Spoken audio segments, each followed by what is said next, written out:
Hey there, welcome in. Tonight we talk about the dark times, not just war or famine, but something stranger. 1,000 years of silence, an entire chapter of history where memory fades, records vanish, and the past itself feels edited. They call it the Dark Ages. But what if that darkness wasn't just the absence of light? What if it was placed there on purpose? This story is about what we've been told, and what we were never meant to know. About the quiet power of parchment and ink, and the hands that decided what parts of history deserved to survive. It's not a tale of villains and heroes, but of memory itself being rewritten.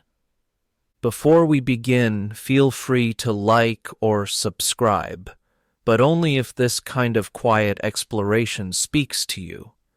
And let me know in the comments, where are you listening from tonight? What time is it there?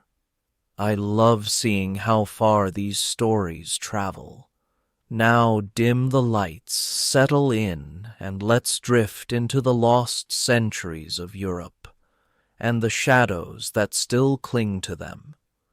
Tonight, we step quietly into a world not marked by war or revolution, but by absence.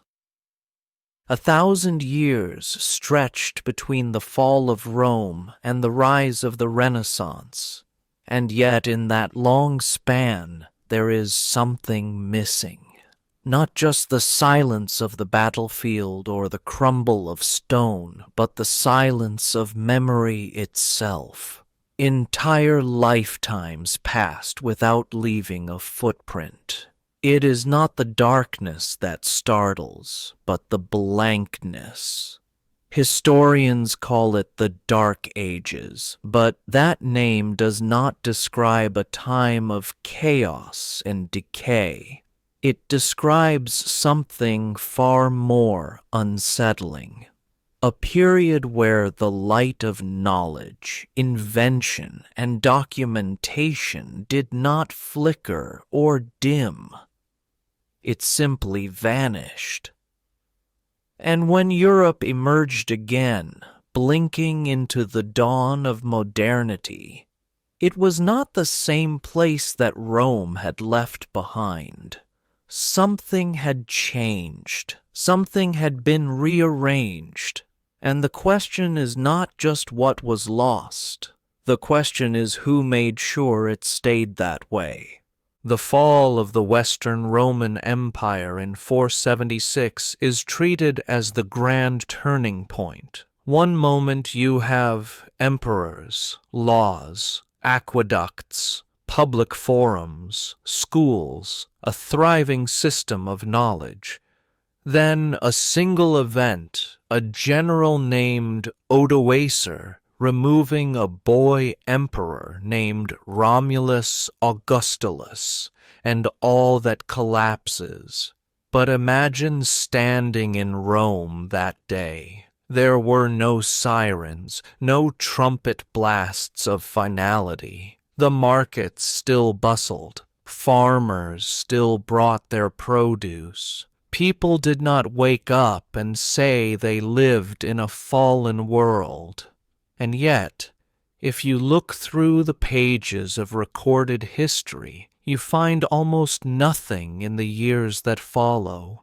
No first-hand letters, no state decrees, no literature or science echoing out of what was once the heart of a continent. Instead, a deep, lingering silence, as if the world was placed under glass. That silence is what makes this period so strange. It is not a silence born from ignorance. The people who lived through those early centuries after Rome were not primitive. They were descendants of engineers, poets, philosophers, and legislators, and yet their voices go unheard. This is not the kind of forgetting that happens by accident. It is the kind that feels curated, directed, preserved only in fragments, and in place of the voices of thinkers and inventors, we begin to hear another kind of voice, a quieter one, a single institution that grew not from the strength of its armies, but from the absence of alternatives. While the political world shattered, the religious world grew roots. And within those roots, the guardians of memory took hold of the story we would all be taught to believe. There is something haunting about the way the Roman Empire ended, not with an explosion, but with a shrug. When Romulus Augustulus was dethroned in 476, it was not even considered important enough to trigger a major rebellion or national mourning. The empire that had once ruled continents, paved roads across Europe, built libraries, theaters, temples, and bathhouses, vanished quietly. No epic war marked its passing. No great historian penned a final word, and yet we are told that this event marked the beginning of a new age, one shrouded in darkness and regression. But the real mystery isn't how Rome fell. It's how the years that followed became so obscure, so quiet, and so empty. If a civilization collapses, it should leave behind ruins, stories, cries for help. Instead, Europe seems to have drifted into fog. In the centuries immediately following Rome's fall, we find ourselves staring into a historical abyss. The 5th, 6th, 7th, even 8th centuries seem hollow, echoing only with scattered notes scribbled by monks. There are no grand inventions, no architectural marvels, no lasting literature that emerged from those centuries in the West. And when you look deeper, you begin to realize that the silence isn't evenly distributed. In the East, the world was thriving. The Islamic Golden Age flourished with breakthroughs in mathematics, astronomy, and medicine. In China, dynasties brought forth art, philosophy, and governance at a breathtaking scale. But in Europe, it was as if the sun had set and refused to rise. That cannot be a coincidence, and perhaps it wasn't. It is difficult to believe that the entire continent simply forgot how to think, write, or build. The more likely answer is that the memory of what happened was not preserved, or worse, that it was deliberately erased. We rely on the written word to reconstruct the past. But what happens when only a few people were allowed to write it down? What happens when knowledge is not lost in a fire, but locked away? During the so-called Dark Ages, only one institution had the means to keep records, preserve texts, and control the story: the Church. Not the political rulers, who were constantly in flux, not the scholars who had scattered, but the clergy, secluded in monasteries, deciding what truths deserved ink and what should be forgotten. The erasure of history is not always done with violence. Sometimes it's done with silence and a pen. Tonight we ask a simple question. Who named it the Dark Ages? Who decided that 1,000 years of European history should be remembered not for what it was, but for what it supposedly lacked? The term didn't come from those who lived through it. The people of the 6th or 7th century didn't call themselves dark or ignorant. That label was applied centuries later by those who controlled the story. Darkness, in this case, wasn't just a metaphor, it was a definition, one that served a purpose. When you call an entire age dark, you cast a shadow over anything that might have existed there.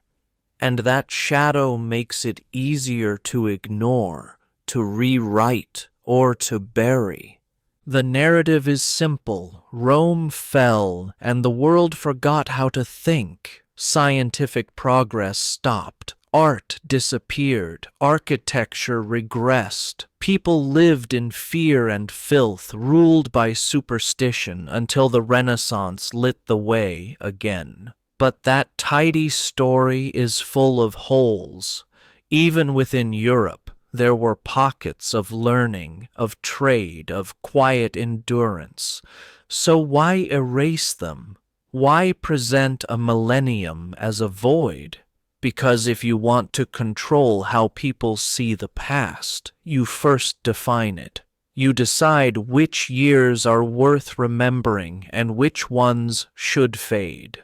And once a gap is created, it becomes a canvas for new myths, especially ones that serve the powerful. The Church was not merely a passive observer of this narrative, it helped write it. After Rome's political power collapsed, the Christian Church slowly filled the vacuum. Its influence grew not through conquest but through inheritance.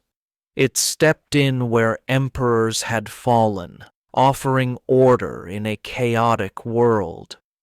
But more importantly, it offered memory. It became the steward of history, and it kept that history within its own walls. The early medieval church had no interest in preserving Roman law, pagan philosophy, or scientific writings unless they could be used to support doctrine. Many ancient texts were rewritten, reinterpreted, or simply discarded. Others were copied into ecclesiastical Latin, a version of the language that only trained monks could read, further narrowing access. In this way, the Church didn't just preserve knowledge, it curated it. By calling the age dark, the Church positioned itself as the only light, and in doing so, it made sure that anything outside its reach was forgotten or forbidden. This wasn't just about faith, it was about control. The past became a tool to shape belief, and belief became a tool to govern the present. Imagine walking through the ruins of a Roman town in the 6th century. The stones are still warm from a civilization that once burned brightly. Aqueducts stand broken but not forgotten. Roads stretch out like veins toward cities that now lie quiet. And yet, no one seems to be recording what happens next. There are no chronicles from the citizens still living there, no poets reflecting on the aftermath, no legal texts navigating the ruins of empire. The scribes are gone, the forums are empty, and the silence is deafening. We do not hear the people of early medieval Europe because their voices were never captured, or perhaps they were silenced. It is this gap that fuels the mystery. 1,000 years do not simply disappear. The question is not just where those stories went, but who decided they were not worth telling.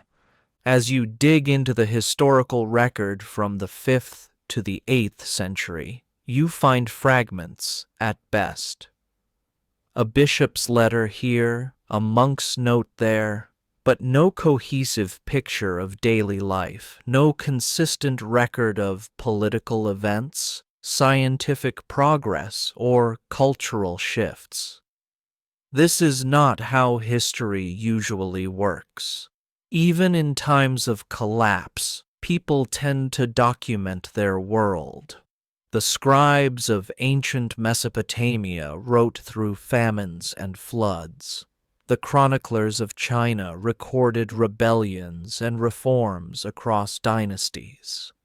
But in Europe, we are left with patchwork, a continent's worth of silence.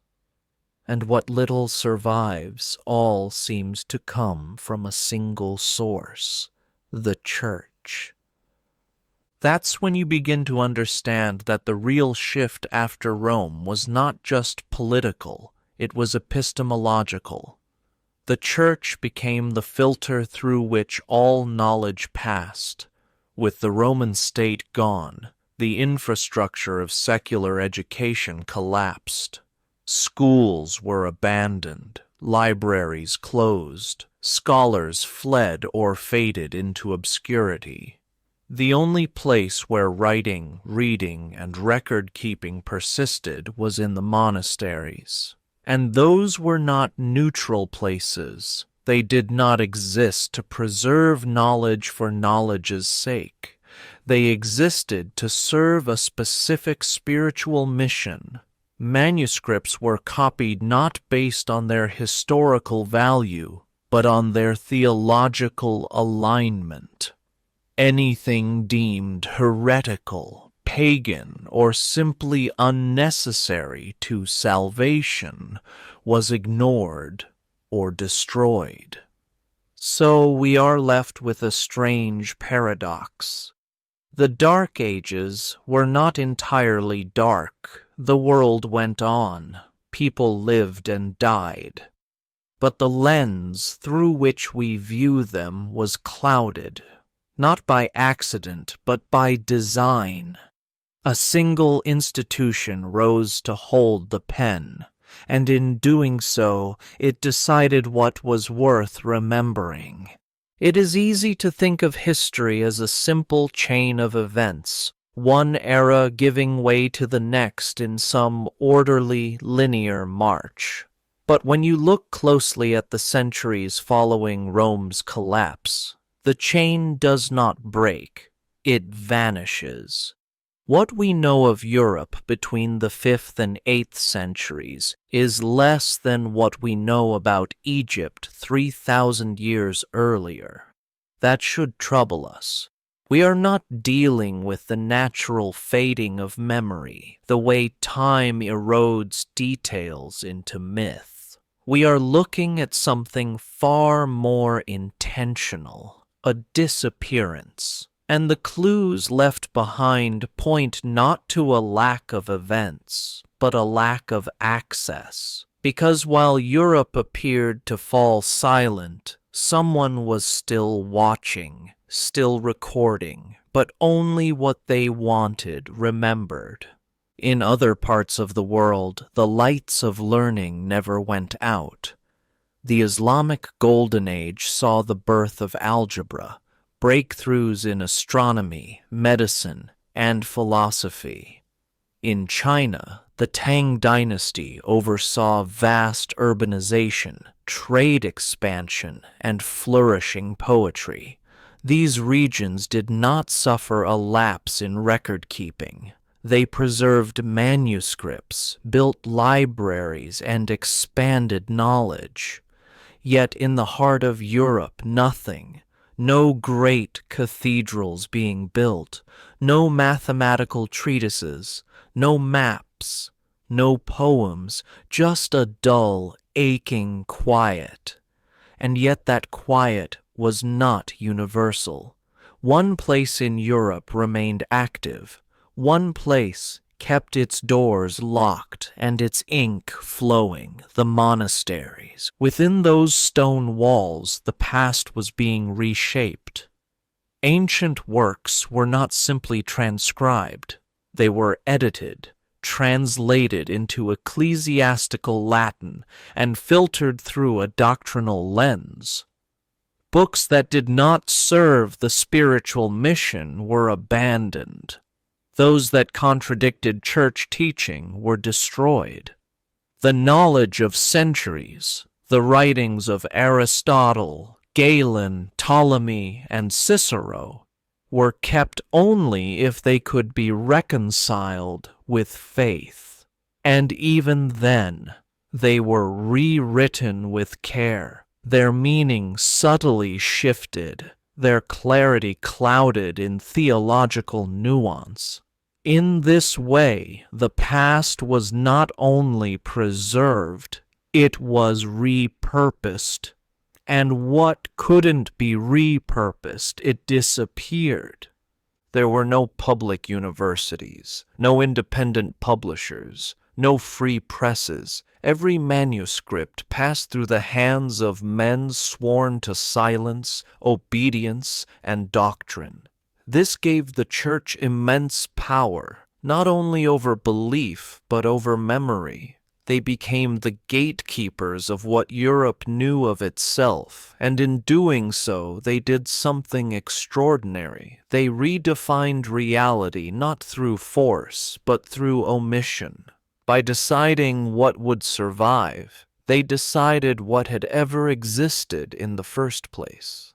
When we think of power, we often picture crowns and swords, armies and laws, but there is a quieter power, harder to see and far more enduring, the power to decide what is remembered. After the fall of Rome, kings came and went, borders shifted, dynasties rose and fell. Yet through it all, one institution remained. It did not command legions or mint coins, but it held something far more potent, the written word. In an age where most people could not read or write, and where schools had vanished from the cities, the church became not only the guardian of souls, but the keeper of history. And in the hands of its scribes, the story of Europe was rewritten line by line until the original was no longer visible.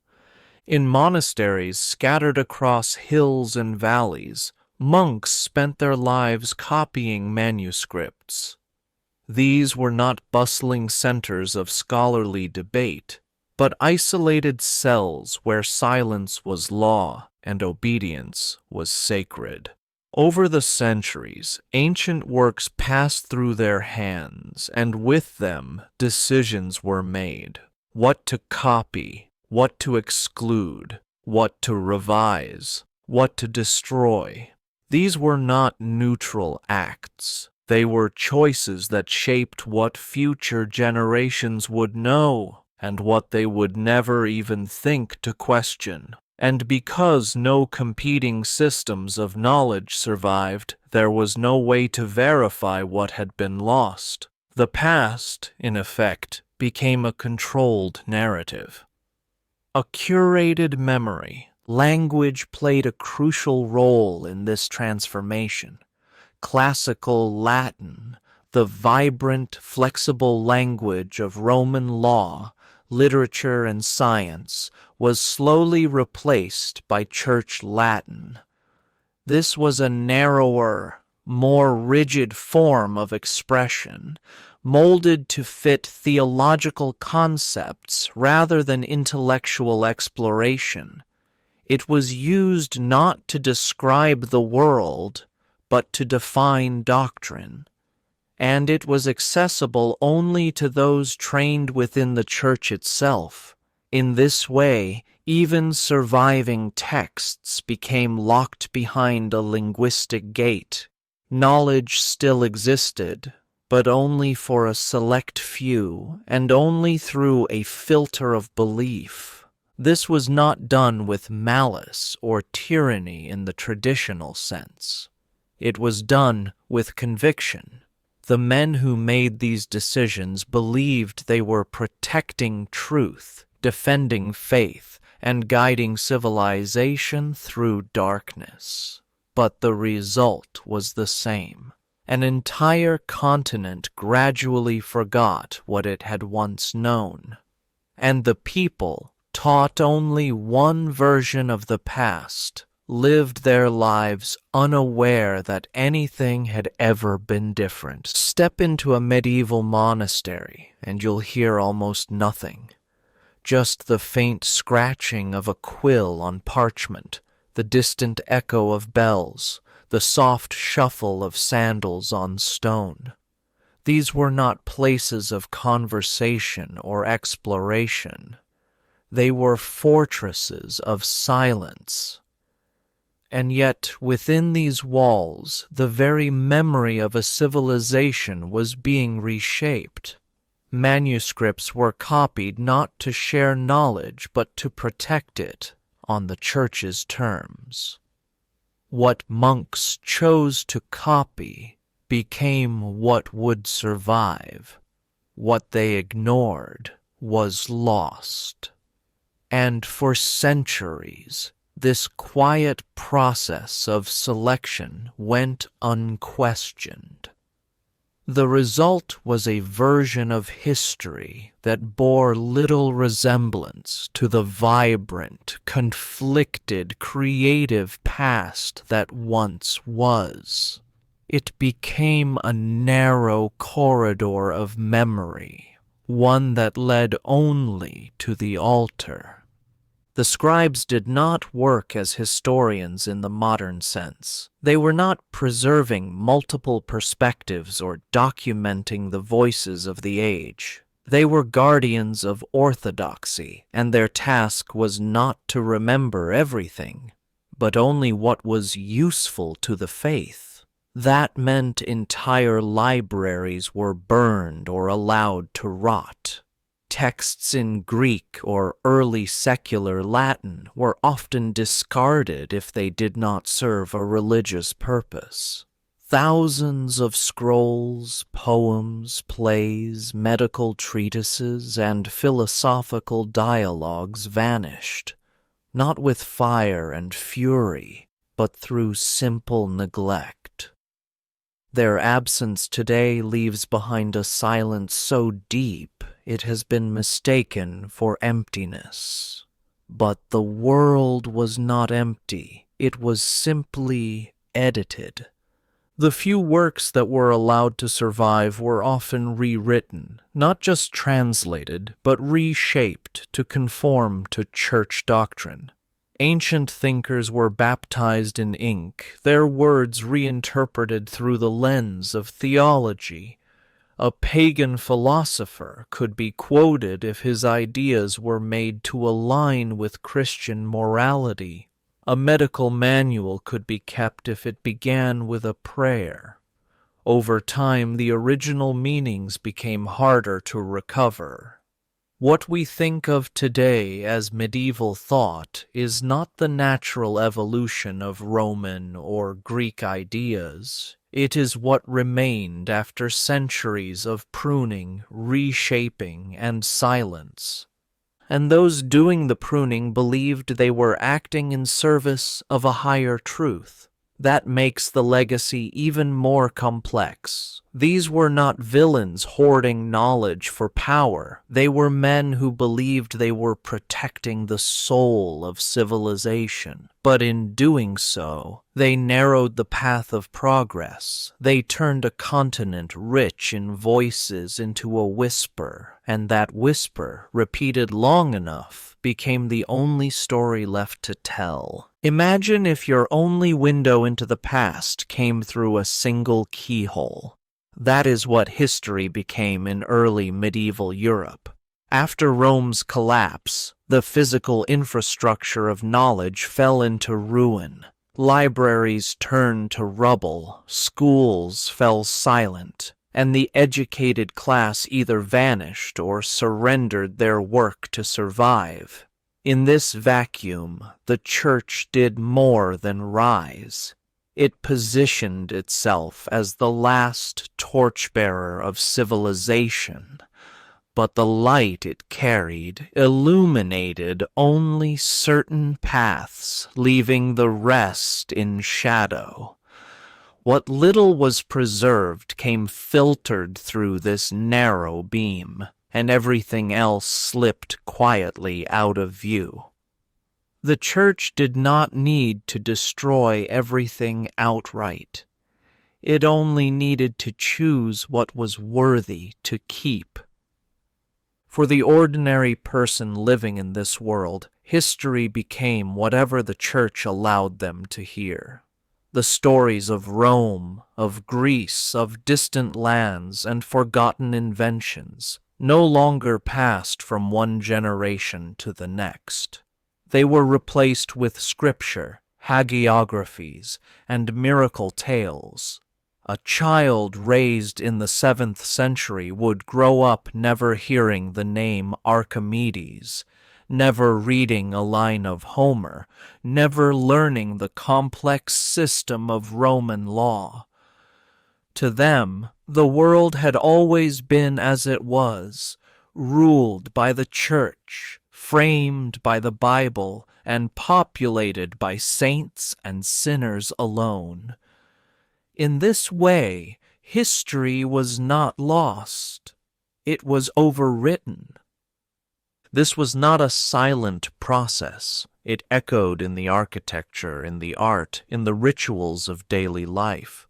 Churches were built atop pagan temples. Saints took on the attributes of old gods. Christian festivals replaced earlier seasonal rites, often using the same dates and customs, but repurposed to fit a new meaning. Even the calendar itself was revised. Time was measured from the birth of Christ, not from the founding of empires. With each passing generation, the pre-Christian world faded further into myth or sin, and what remained became harder to separate from doctrine. Memory was no longer personal. It was liturgical. By the time Europe began to awaken centuries later, the thread of continuity had been cut. People no longer questioned what had come before because they had no reason to. They were told that this was all there had ever been. A single narrative, sanctioned and sacred.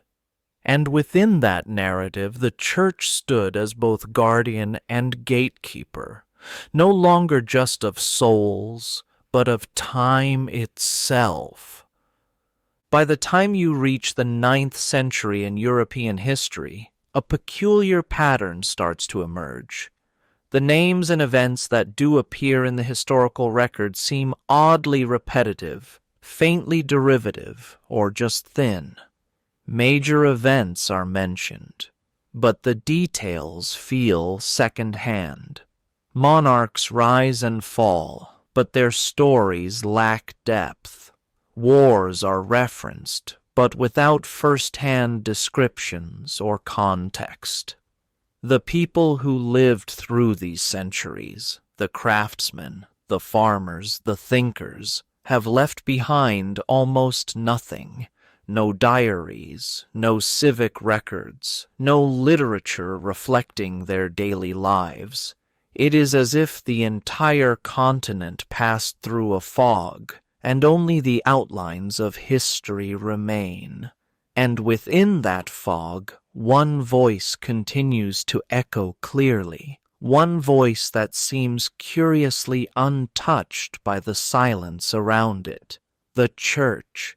The deeper you look into these records, the more you find that nearly every surviving document from this era originates from religious institutions.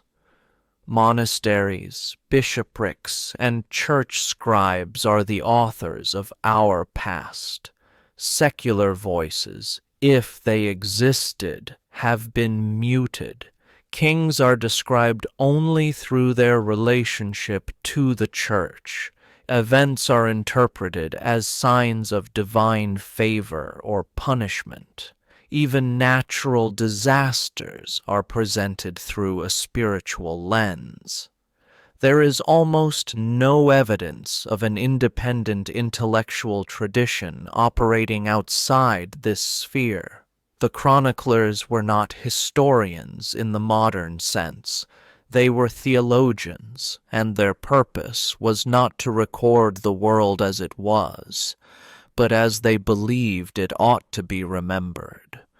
This should trouble us, not because these men were dishonest, but because they were not neutral. They served a cause, and they wrote to reinforce that cause. A plague was a punishment from God. A victory in battle was divine providence. A heretic's death was a moral lesson. Everything was made to fit the same moral structure. And anything that could not be made to fit any competing narrative or contradictory evidence was simply left out. This was not censorship by fire and sword. It was subtler than that. It was the slow narrowing of perspective, the steady dimming of all lights except one. The effect over time was profound. Generations grew up without access to alternative interpretations of their world. They did not know they were missing anything. They believed what they were told, not because they were foolish, but because it was all they had ever known. And when only one version of the past survives, that version becomes the truth, not because it is accurate, but because there is no longer anything to compare it to. Travel through Europe today, and you'll see cities that once pulsed with Roman order and energy. Milan, Lyon, Cologne, once thriving metropolises with aqueducts, theaters, markets, and centers of learning. But during the so-called Dark Ages, they fall off the historical map. For centuries, these cities left behind almost nothing. No new architecture of note, no official records, no works of literature, no civic documentation to track births, laws, taxes, or treaties. Their silence was so complete that it was as if the cities themselves had stopped breathing, and yet the stones remained. People still lived there. Fires still burned in hearths. But if we rely solely on what was recorded, it's as though those generations never existed. How does an entire urban world go quiet? These were not remote outposts. These were centers of Roman infrastructure and administration. Cities like Trier once held imperial courts. Ravenna was a capital. And then, for hundreds of years, barely a word survives. You would expect disruption, perhaps a decline, but not disappearance. The archaeological layers suggest continued habitation. Coins were still minted, graves still filled. But what changed was not the population. It was the preservation of memory. The institutions that once chronicled daily life, the forums, schools, libraries, and municipal archives, were gone or reabsorbed into the growing network of church authority, and the church was interested in preserving a different kind of story. Within ecclesiastical memory, cities were not defined by their economy, innovation, or civic pride. They were defined by their religious function.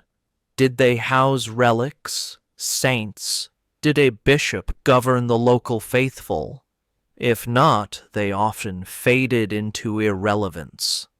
As the spiritual map of Europe redrew itself, political and cultural centers of the Roman world became afterthoughts. Meanwhile, remote monasteries gained power, not because they shaped the outside world, but because they shaped how that world would be remembered. The monasteries were not just sanctuaries, they became the new libraries. the new courts of record, the new guardians of knowledge. And so, while cities still stood, their voices did not carry. Their stories were not transcribed. Their civic records, if they survived at all, were rewritten through a religious filter. This is how a city can live and yet vanish. It does not need to fall. It only needs to be forgotten.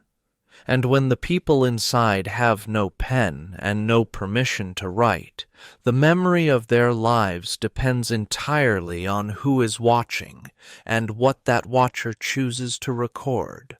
The silence that swept across Europe after Rome's fall becomes even more unsettling when you compare it to what was happening elsewhere in the world. While European cities were quiet, while its scholars were disappearing into cloisters or graves, the East was alive with discovery. In China, the Sui and Tang dynasties oversaw a golden age of art, poetry, invention, and governance. In the Islamic world, the Abbasid Caliphate fostered a scientific renaissance.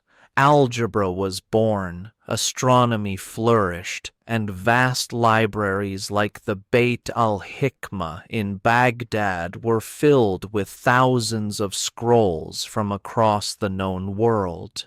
In India, philosophers and mathematicians were refining theories that would one day echo in modern science. The human story did not stop, it simply moved eastward. And yet, for some reason, we are taught that the world was asleep.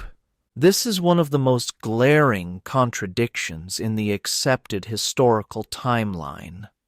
The term Dark Ages is applied to Europe, but often generalized as if it were a global phenomenon. In truth, it was not the world that went dark, but a single continent, and even then, only part of it. So the real question is not whether the world was progressing, it was. The question is why Europe did not. Why, in a continent that had inherited the intellectual infrastructure of Rome and Greece, did literacy collapse, civic order unravel, and innovation halt? There was no global cataclysm. No meteor, no extinction event, only a strange, selective fog. And when one part of the world moves forward while another forgets how to hold a pen, that is not natural. That is something else. What we see is not a failure of people, but a failure of preservation. The minds were still there. The potential still existed, but the system that had once supported open knowledge was gone, and in its place rose something more controlled. The Church offered stability, yes, but also limitations. It provided unity in belief, but discouraged questioning. It preserved texts, but discarded those it found threatening. And so, while Baghdad built observatories, Europe excommunicated those who looked too closely at the stars. This contrast forces us to ask a difficult question. Did Europe fall behind because it couldn't advance? Or because it wasn't allowed to? That kind of stagnation does not happen by accident.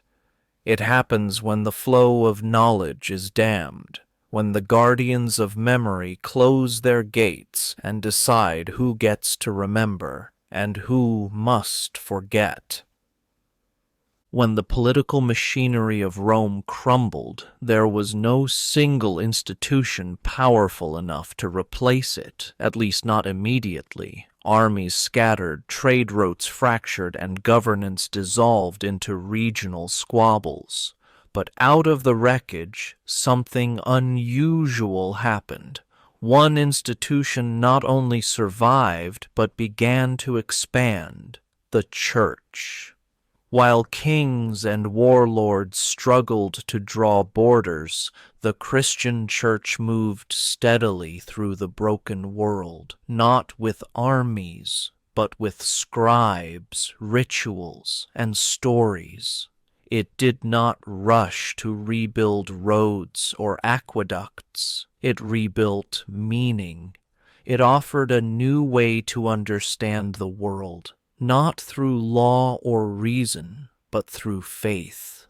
And in the vacuum left by Rome, that faith became more than spiritual. It became structural. In the early centuries after Rome's fall, the church presented itself as the last pillar standing. People needed order, and the church offered a divine one. People needed answers, and the church offered scripture. But what often goes unnoticed is how quickly and effectively it positioned itself as the sole interpreter of reality. It was not just guiding souls, it was shaping the narrative of history itself. With every generation that passed, the church's account of the past became less a version and more the only version. In a world where few could read and even fewer had access to alternative texts, doctrine became memory. This transformation was not forced overnight. It unfolded slowly through the centuries, as monasteries became centers of record-keeping and bishops began to hold both spiritual and political sway. Kings sought the church's blessing to legitimize their rule. Laws were written in accordance with Scripture. Education, such as it remained, existed within a religious framework. Bit by bit, the church became the lens through which the past was viewed, the present was explained, and the future was foretold. And once the church became the keeper of time, truth no longer belonged to the people. It belonged to those who spoke from the pulpit. It is important to understand that this was not an accident. It was a strategy. The church realized something profound, that in a time of chaos, control over belief was more powerful than control over armies. You didn't need to conquer cities if you could shape how people understood their place in the world. And if you could shape that, you could also reshape the past. Not through lies, but through silence. Not by destroying history, but by replacing it with something holier, simpler, and easier to control. Time has always been a fragile thing. We like to believe it's fixed, that centuries line up cleanly like stones in a wall. But history is not just what happened. It's what was written down, what was preserved, and most importantly, what was allowed to survive. In post-Roman Europe, time itself began to warp. The Julian calendar, once maintained by Roman astronomers and civic institutions, began to drift. Lunar cycles and solar years fell out of sync. But what's more disturbing than miscalculated months is the possibility that entire years, entire centuries, were quietly added, miscounted, or simply invented. And the institution that controlled both the calendar and the historical record, the Church. When the Roman Empire dissolved, so did the imperial mechanisms for keeping time. Civil calendars were no longer publicly managed, and astronomical observatories fell into disuse, but time still needed to be marked. For planting, for fasting, for religious festivals. The Church stepped into this role, aligning time not with the stars, but with Scripture. The calendar became a tool of theology. Saints' days replaced civic commemorations. The year no longer belonged to emperors or natural cycles. It belonged to liturgy. Over time, this allowed the Church not only to interpret the present, but to anchor it within a sacred narrative of past and future. Events were remembered or forgotten based on their spiritual usefulness. The consequences of this shift are more than philosophical. Modern scholars studying medieval chronology have discovered disturbing inconsistencies. Records from different regions conflict on dates of the same event. Eclipses referenced in chronicles do not align with what we know from astronomical models. Some rulers appear to be duplicates of earlier figures, with new names but suspiciously similar lives. These are not the errors of a single careless scribe.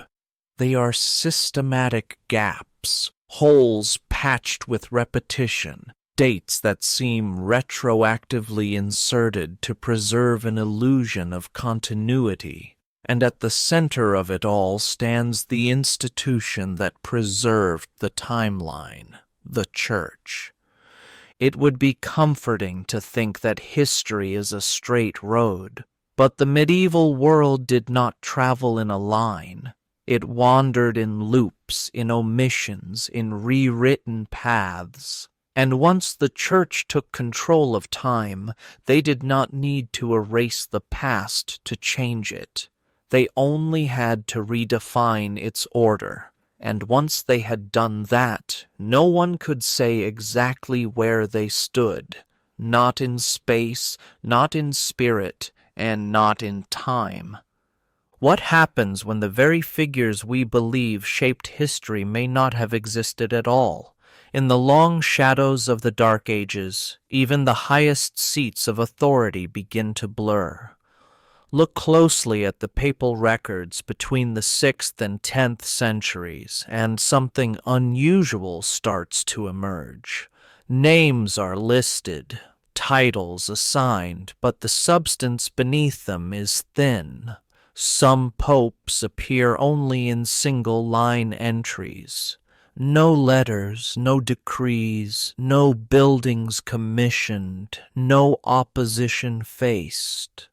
Others exist only in later documents with no evidence from the time they supposedly lived.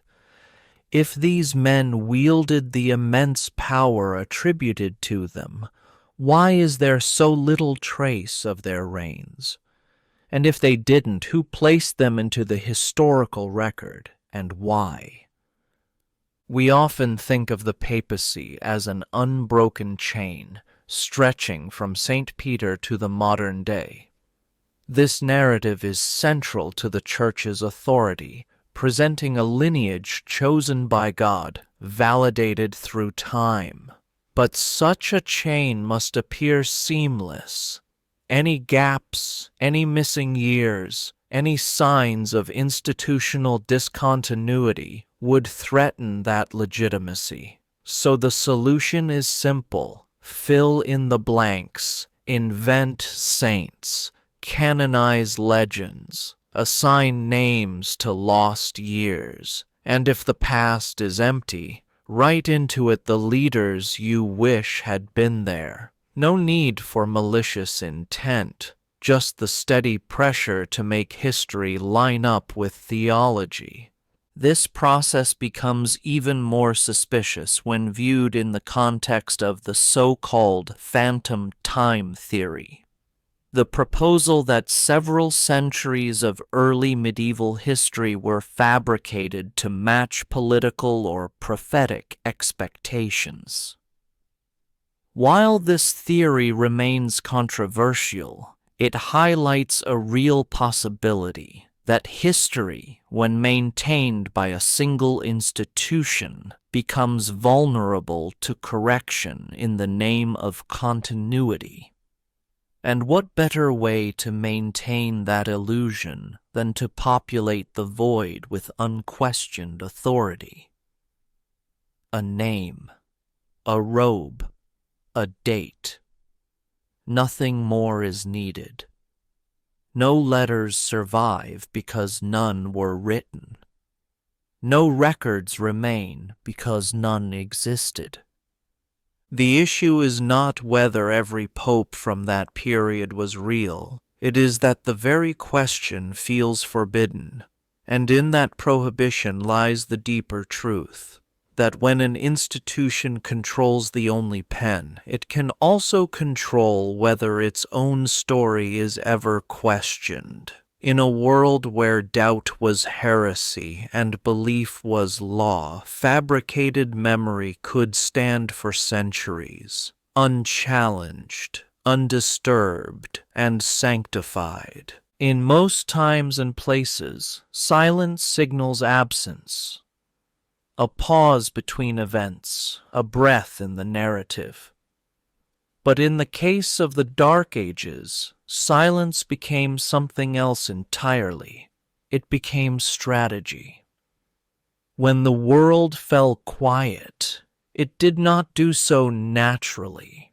It was quieted, not with violence, but with selective memory.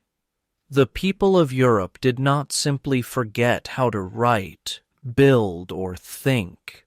They lived full lives, labored, prayed, suffered, rejoiced. They spoke to one another. They raised families. They buried their dead.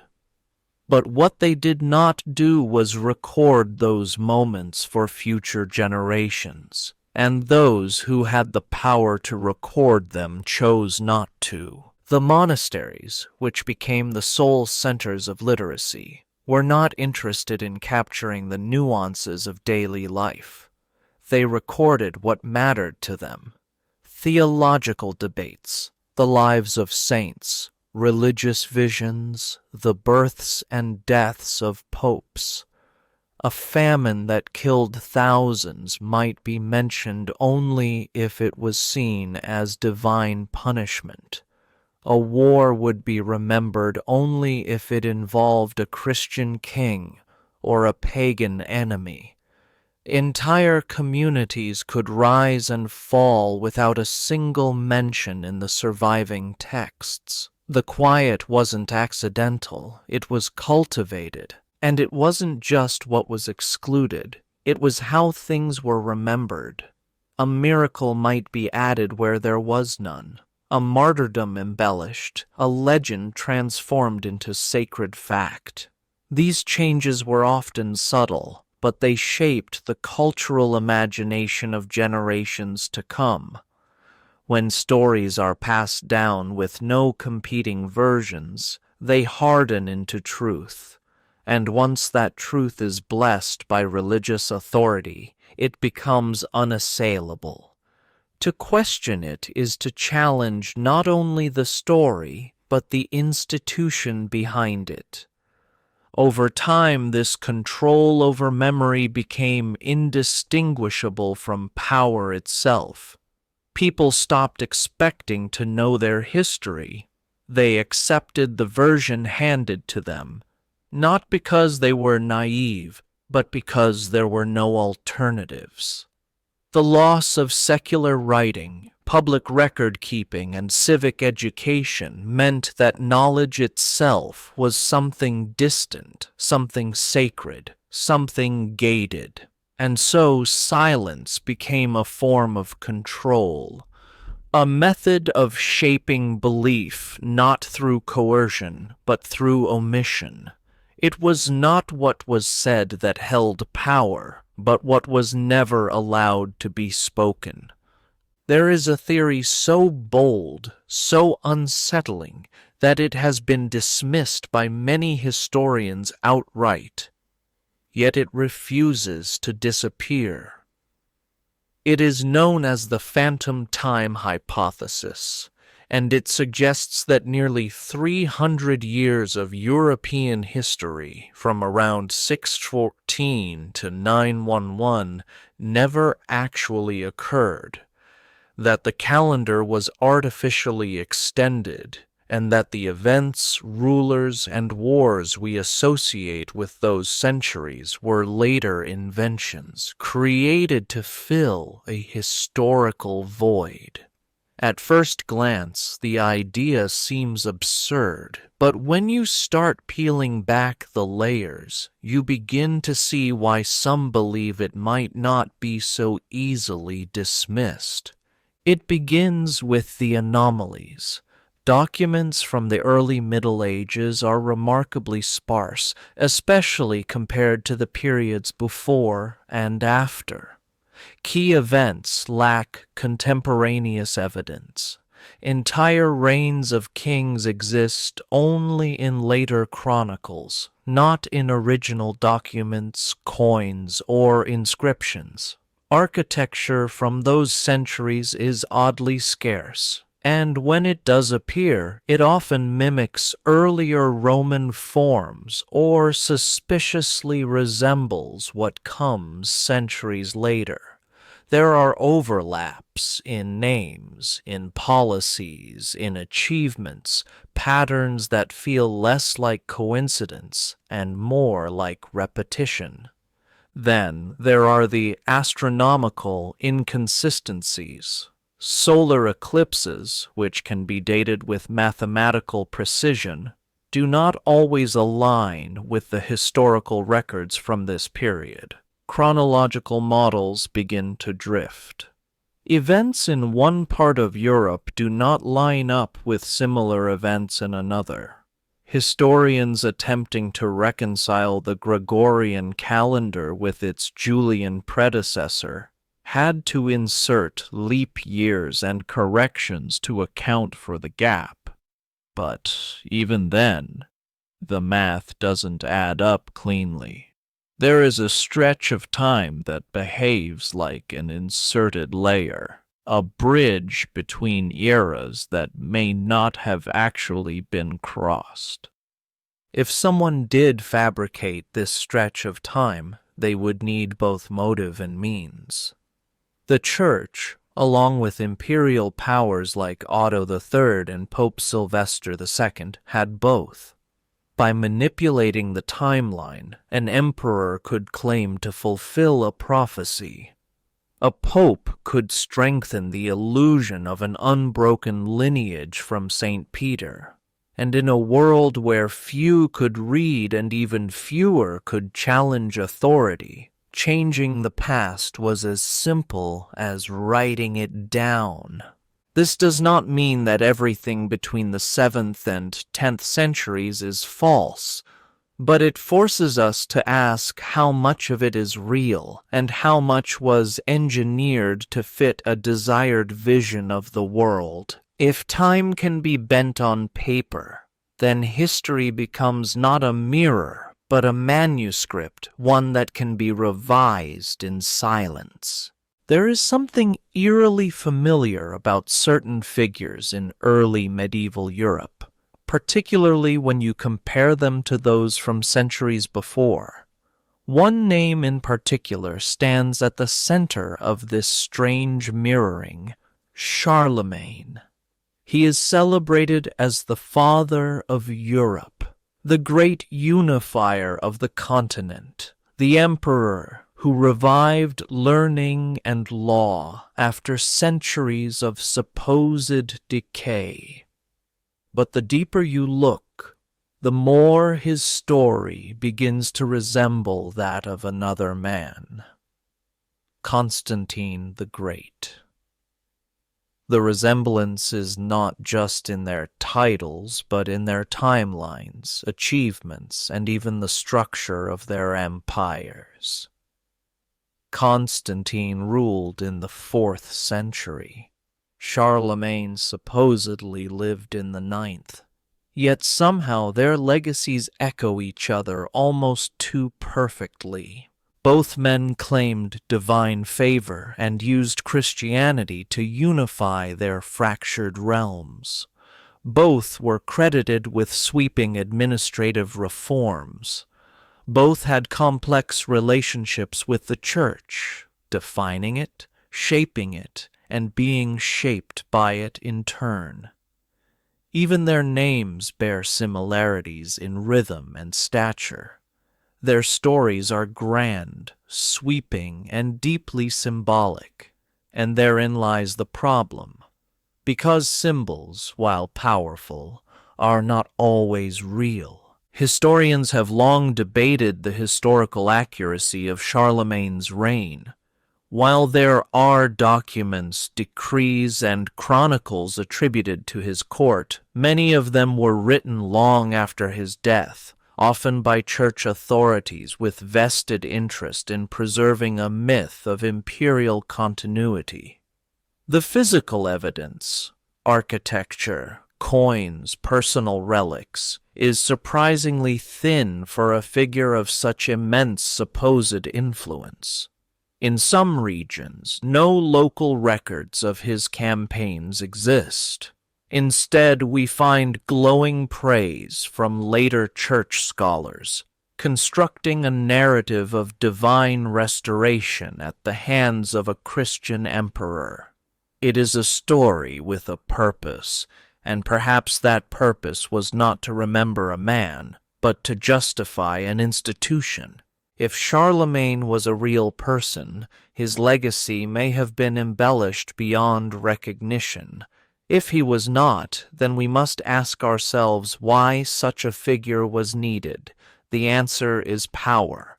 A church that claimed to guide emperors and kings needed those emperors to be seen as guided by God. If Rome had fallen into chaos, then someone had to restore it. Not just politically, but spiritually. Charlemagne served that narrative perfectly, and in doing so, he may have served as a mirror of Constantine, projected into a later century to stitch together the timeline with faith and ink. Hidden beneath the streets of Rome and behind layers of stone and silence, lies one of the most secretive libraries in human history, the Vatican's secret archives. Unlike the grand public reading rooms of modern libraries, this place is off limits to nearly all outsiders. For centuries, its vast collections of manuscripts, letters, maps, and records have been guarded with meticulous care. It is said to hold some of the oldest documents in Europe, including texts from the very era we call the Dark Ages.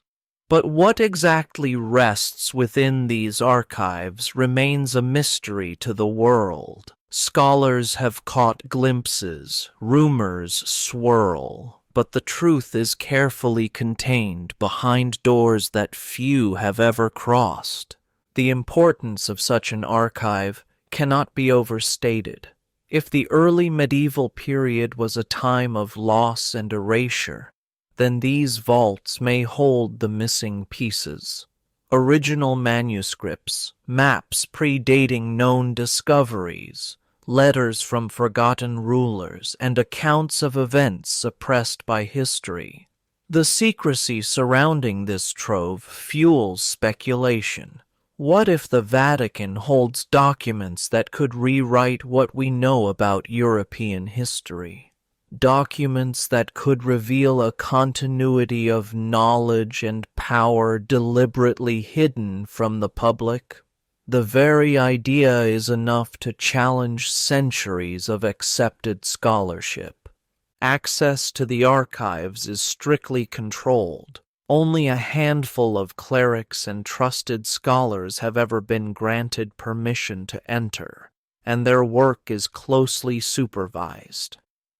Copies of sensitive materials are rare or non-existent.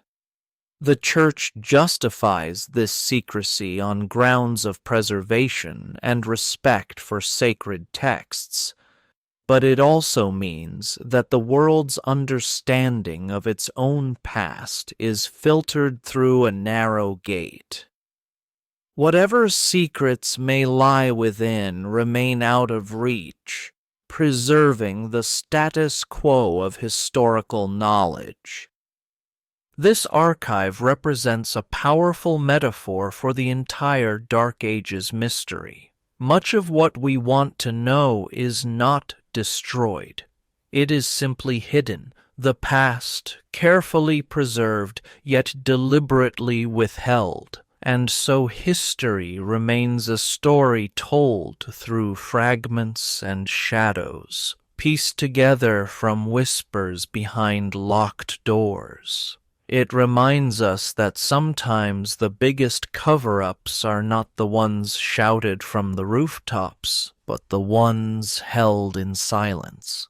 In an age before telescopes and satellites, understanding the cosmos was both a science and a sacred trust. Astronomy held a unique place in medieval Europe, where celestial events were seen not only as natural phenomena, but as divine messages. Yet the very science that could have anchored history in certainty became a tool for control. The men who studied the stars were often cloaked in the robes of the church, and their observations were filtered through religious doctrine. This meant that astronomy was not a free inquiry, but a monitored practice where data that conflicted with the church's official narrative was questioned, ignored, or suppressed. Throughout the Middle Ages, monastic astronomers kept detailed records of celestial movements, eclipses, and planetary alignments. These observations could have been powerful tools to verify dates and events recorded in historical texts.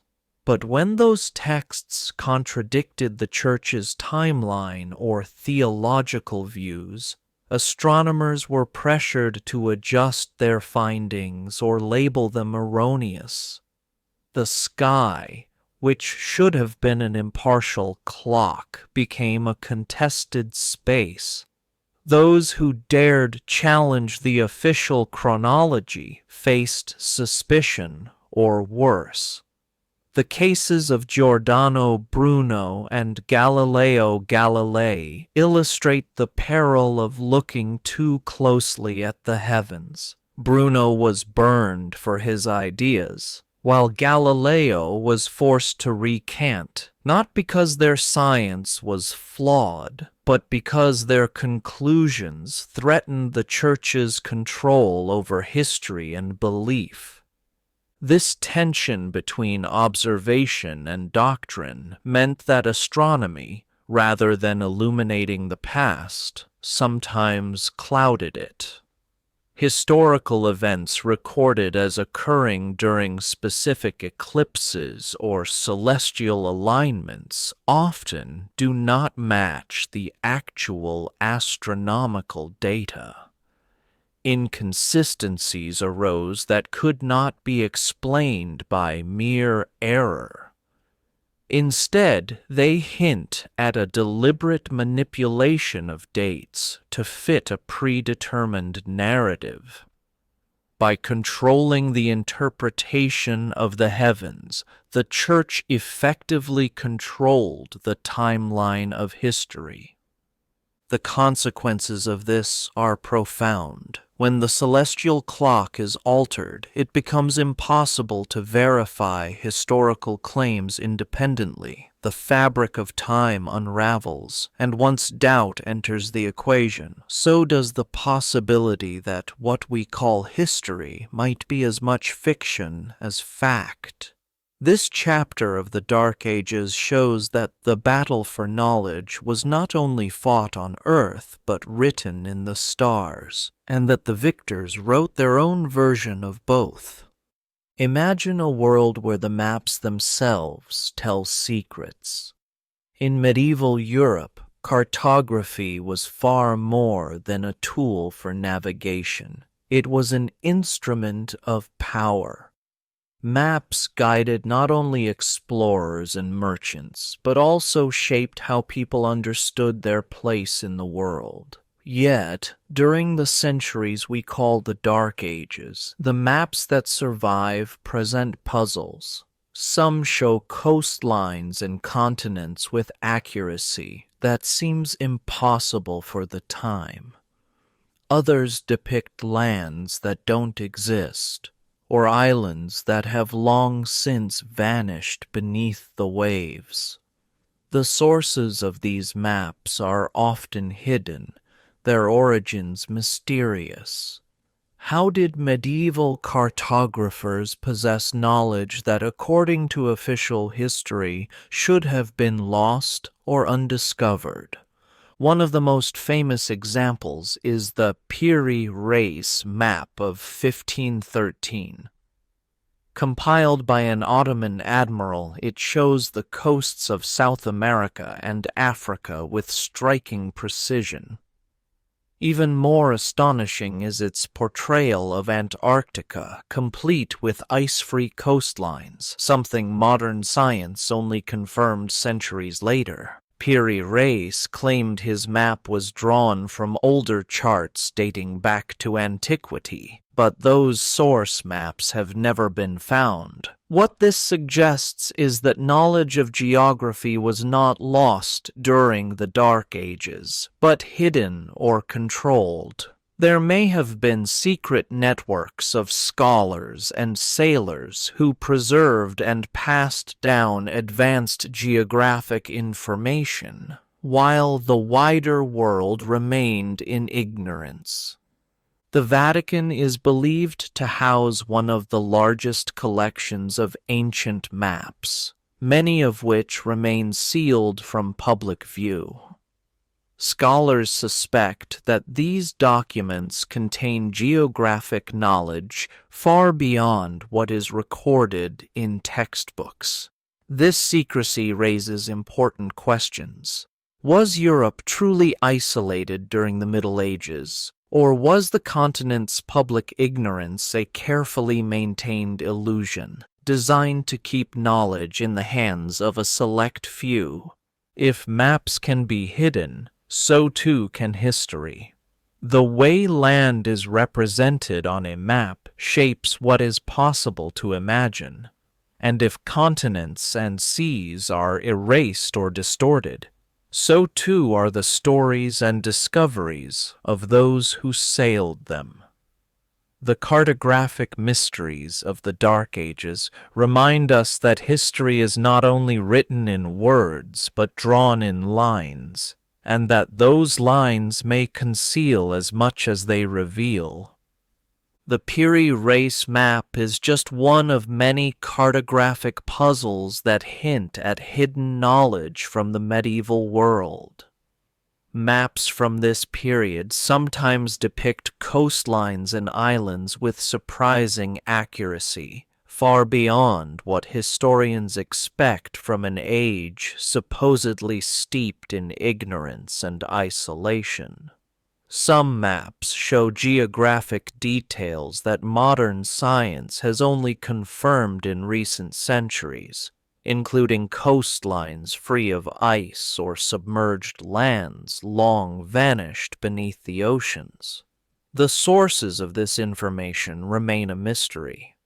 If the medieval world lacked the means to explore or understand such territories, how did this knowledge survive? Was there a secret tradition of cartography preserved by a hidden class of scholars or navigators, sharing their discoveries far from public eyes? The implications are profound. If certain maps were withheld from general knowledge, it means that medieval Europe may have had access to information that was deliberately kept from the populace. The power to navigate, to trade, and to explore was closely tied to the power to control information. This cartographic secrecy served as a means of maintaining dominance. Those who held the maps could shape political alliances, influence economies, and rewrite the narrative of discovery itself. Moreover, the maps themselves challenge the linear story of the Dark Ages as a period of complete intellectual darkness. They suggest a parallel world of knowledge and exploration, one that was hidden beneath the official history taught to the masses. The study of these maps invites us to reconsider how history has been presented and whose interests it serves. Ultimately, medieval cartography reflects a broader truth about the Dark Ages. History is never just about the past. It is a battleground where knowledge, power, and belief collide, and where what is drawn on parchment can determine what is remembered or forgotten. In the quiet stone halls of medieval monasteries, scholars worked not only as scribes, but as guardians of knowledge. Yet these monks were far from neutral historians. Their faith shaped what they deemed worthy of preservation. Ancient texts were evaluated through the lens of doctrine, with careful attention to how their content aligned with church teachings. Scientific works were included only if they could be reconciled with theology. Philosophical writings were scrutinized for pagan ideas, and anything considered heretical or dangerous was omitted or destroyed. This selective preservation was not arbitrary. It was a deliberate filtering process designed to maintain spiritual authority and social order. Over time, this gatekeeping narrowed the scope of European knowledge. While the ancient world had been rich in diverse ideas, mathematics, medicine, philosophy, political theory, the Middle Ages retained mostly religious texts, liturgical writings, and moral treatises. This narrowing meant that many branches of inquiry simply disappeared from the common intellectual landscape. What was preserved often carried layers of reinterpretation, as texts were rewritten to emphasize Christian virtues or suppress contradictory views. The original voices became muffled echoes beneath the chorus of faith. This process also meant that independent verification vanished. Unlike modern scholarship, which thrives on debate, critique, and cross-referencing, medieval learning was based on accepted authority. To question the Church's interpretation was to invite accusations of heresy. This atmosphere stifled innovation and discouraged the pursuit of knowledge for its own sake. The result was an intellectual climate where progress was measured not by discovery, but by conformity. Yet this was not a failure of medieval minds, but a reflection of the times. The Church sought to preserve what it saw as eternal truths in a world of upheaval. In doing so, it shaped the memory of an entire era. The history we inherit is not simply a record of what was known, but a map of what was allowed to be known. And that map was drawn carefully, with invisible boundaries that defined the limits of medieval understanding. Language is more than a tool for communication. It is a gateway to knowledge. After the fall of Rome, the vibrant Latin spoken by scholars, statesmen, and poets slowly gave way to a more restricted form known as Church Latin. This was a language crafted to serve theology, filled with terms and meanings narrowly defined to support doctrine. Classical Latin had once been the lingua franca of law, philosophy, and science. Church Latin, however, was designed to express faith, liturgy, and ecclesiastical authority. The shift was subtle but profound. It placed a barrier between the educated clergy and the common people, who increasingly spoke regional vernaculars that bore little resemblance to Latin's classical roots. This linguistic shift had significant consequences for knowledge. Texts copied in Church Latin were often harder to understand, even for scholars trained within the Church. The vocabulary was specialized, the meaning circumscribed, and the style constrained. Many ancient works were translated or rewritten in ways that obscured their original intent. Scientific and philosophical concepts were reframed within theological contexts, often limiting their scope. What had once been an open field of inquiry became a narrow path bordered by doctrinal signposts. By restricting language, the Church effectively controlled access to knowledge. Only those initiated in ecclesiastical education could navigate this linguistic landscape. For the majority of people, peasants, merchants, artisans, learning was confined to oral traditions, religious rituals, and local customs. The language barrier helped maintain the Church's role as gatekeeper, reinforcing its spiritual and intellectual monopoly. Education became a privilege, not a right, and the rich diversity of the ancient world's ideas was funneled through a singular, controlled lens. This narrowing of language was not accidental or incidental. It was part of a larger system designed to preserve authority and maintain order. By shaping not only what could be said, but how it could be said, the Church shaped what could be thought. And in doing so, it rewrote the boundaries of medieval knowledge, drawing lines that would define Europe's intellectual landscape for centuries. In the centuries following Rome's fall, the pursuit of knowledge became a perilous path. Curiosity, once celebrated in the classical world, came to be viewed with suspicion. Questions that challenged church teachings risked being labeled heresy. To inquire too deeply into the natural world, to question accepted doctrine, or to seek explanations outside Scripture could mean exile, imprisonment, or worse. The atmosphere was one of caution and control, where silence often meant survival. This shift was not born of fear alone, but of a desire to protect spiritual order. The Church believed it was guarding eternal truths, and unchecked curiosity was seen as a threat to faith.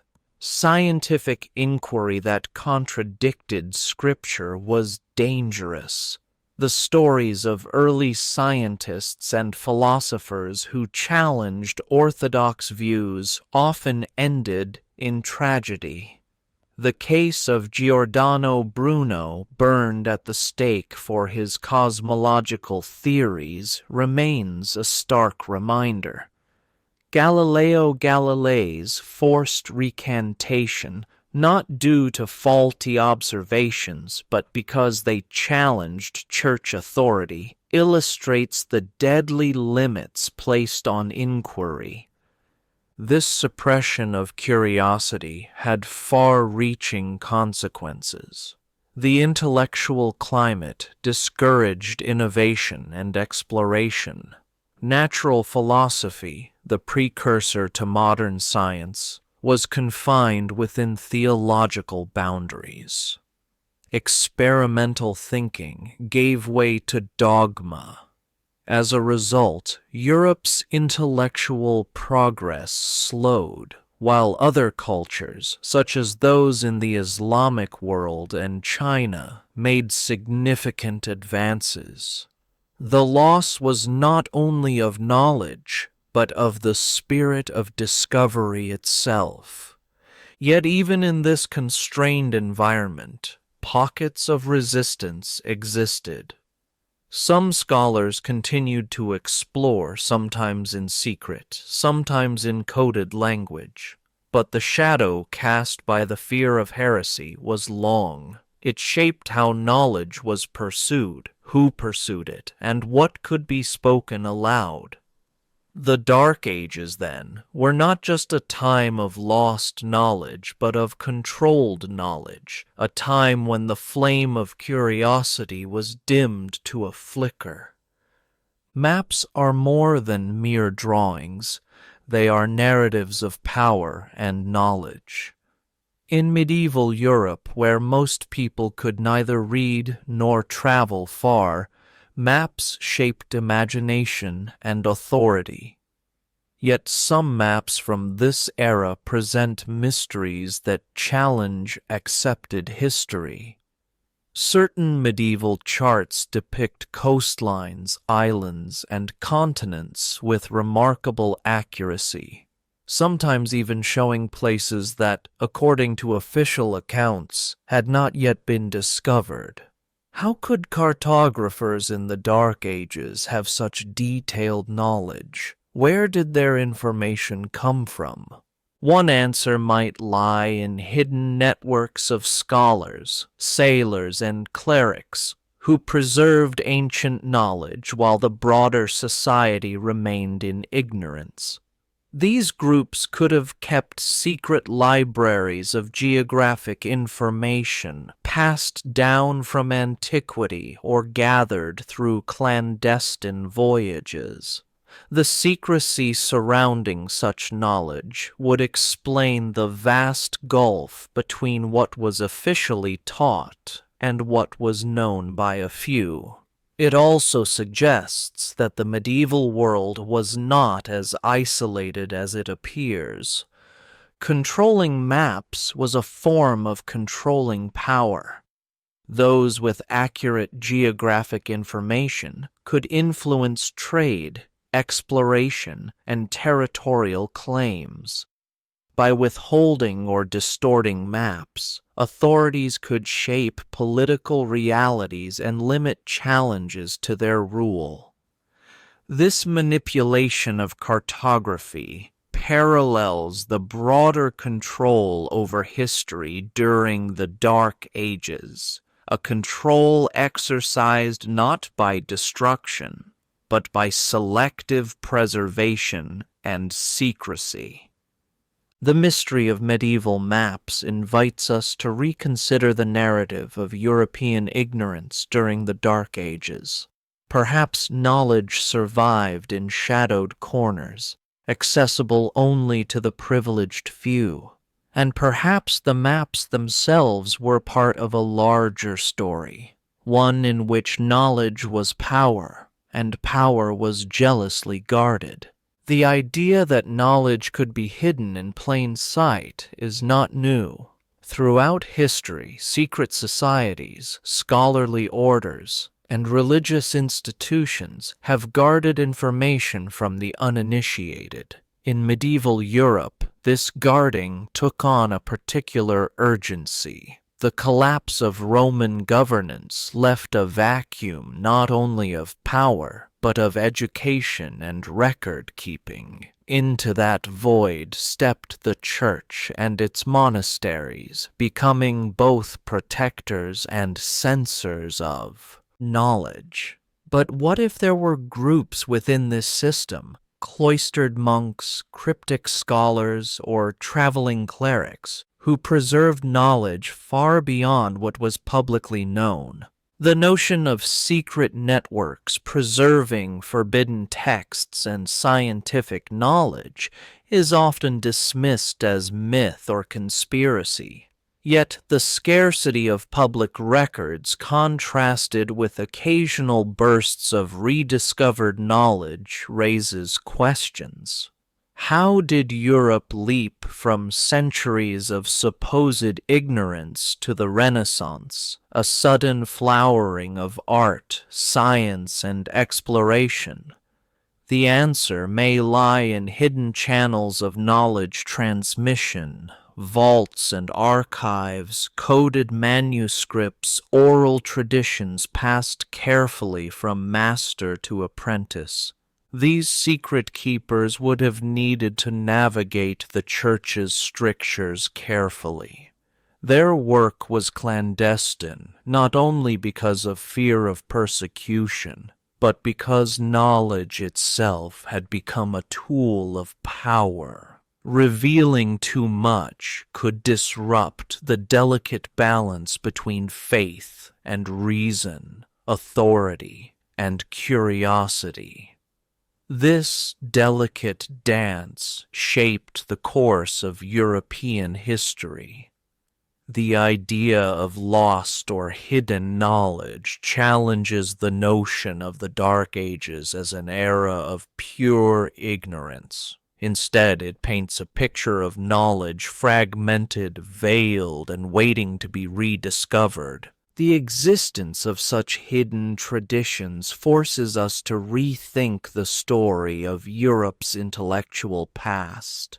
The silence of the age may not be total. It may be a silence imposed on the many, while a few held onto the torch, passing it quietly through generations. The maps of the medieval period often include islands and lands that vanish from later charts or seem to exist only in legend. Some of these are mythical, born from sailors' tales or imaginative cartography, but others hint at real places now lost to time, submerged islands, coastlines altered by climate change or rising seas, even land masses that have shifted due to geological processes. Their presence on medieval maps raises fascinating questions about the sources of geographic knowledge during an age of supposed ignorance.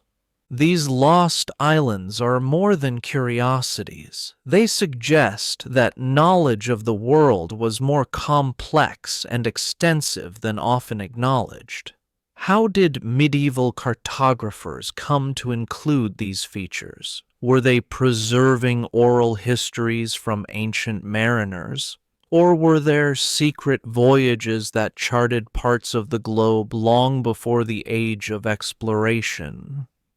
The mystery deepens when some of these islands appear on multiple independent maps, indicating shared sources or traditions. The idea that medieval Europe's geographic knowledge included now lost lands challenges the simplistic narrative of the Dark Ages as a time of isolation and ignorance. Instead, it points to a world where knowledge was fragmented, held by some, hidden from others, and shaped by a mixture of observation, memory, and myth.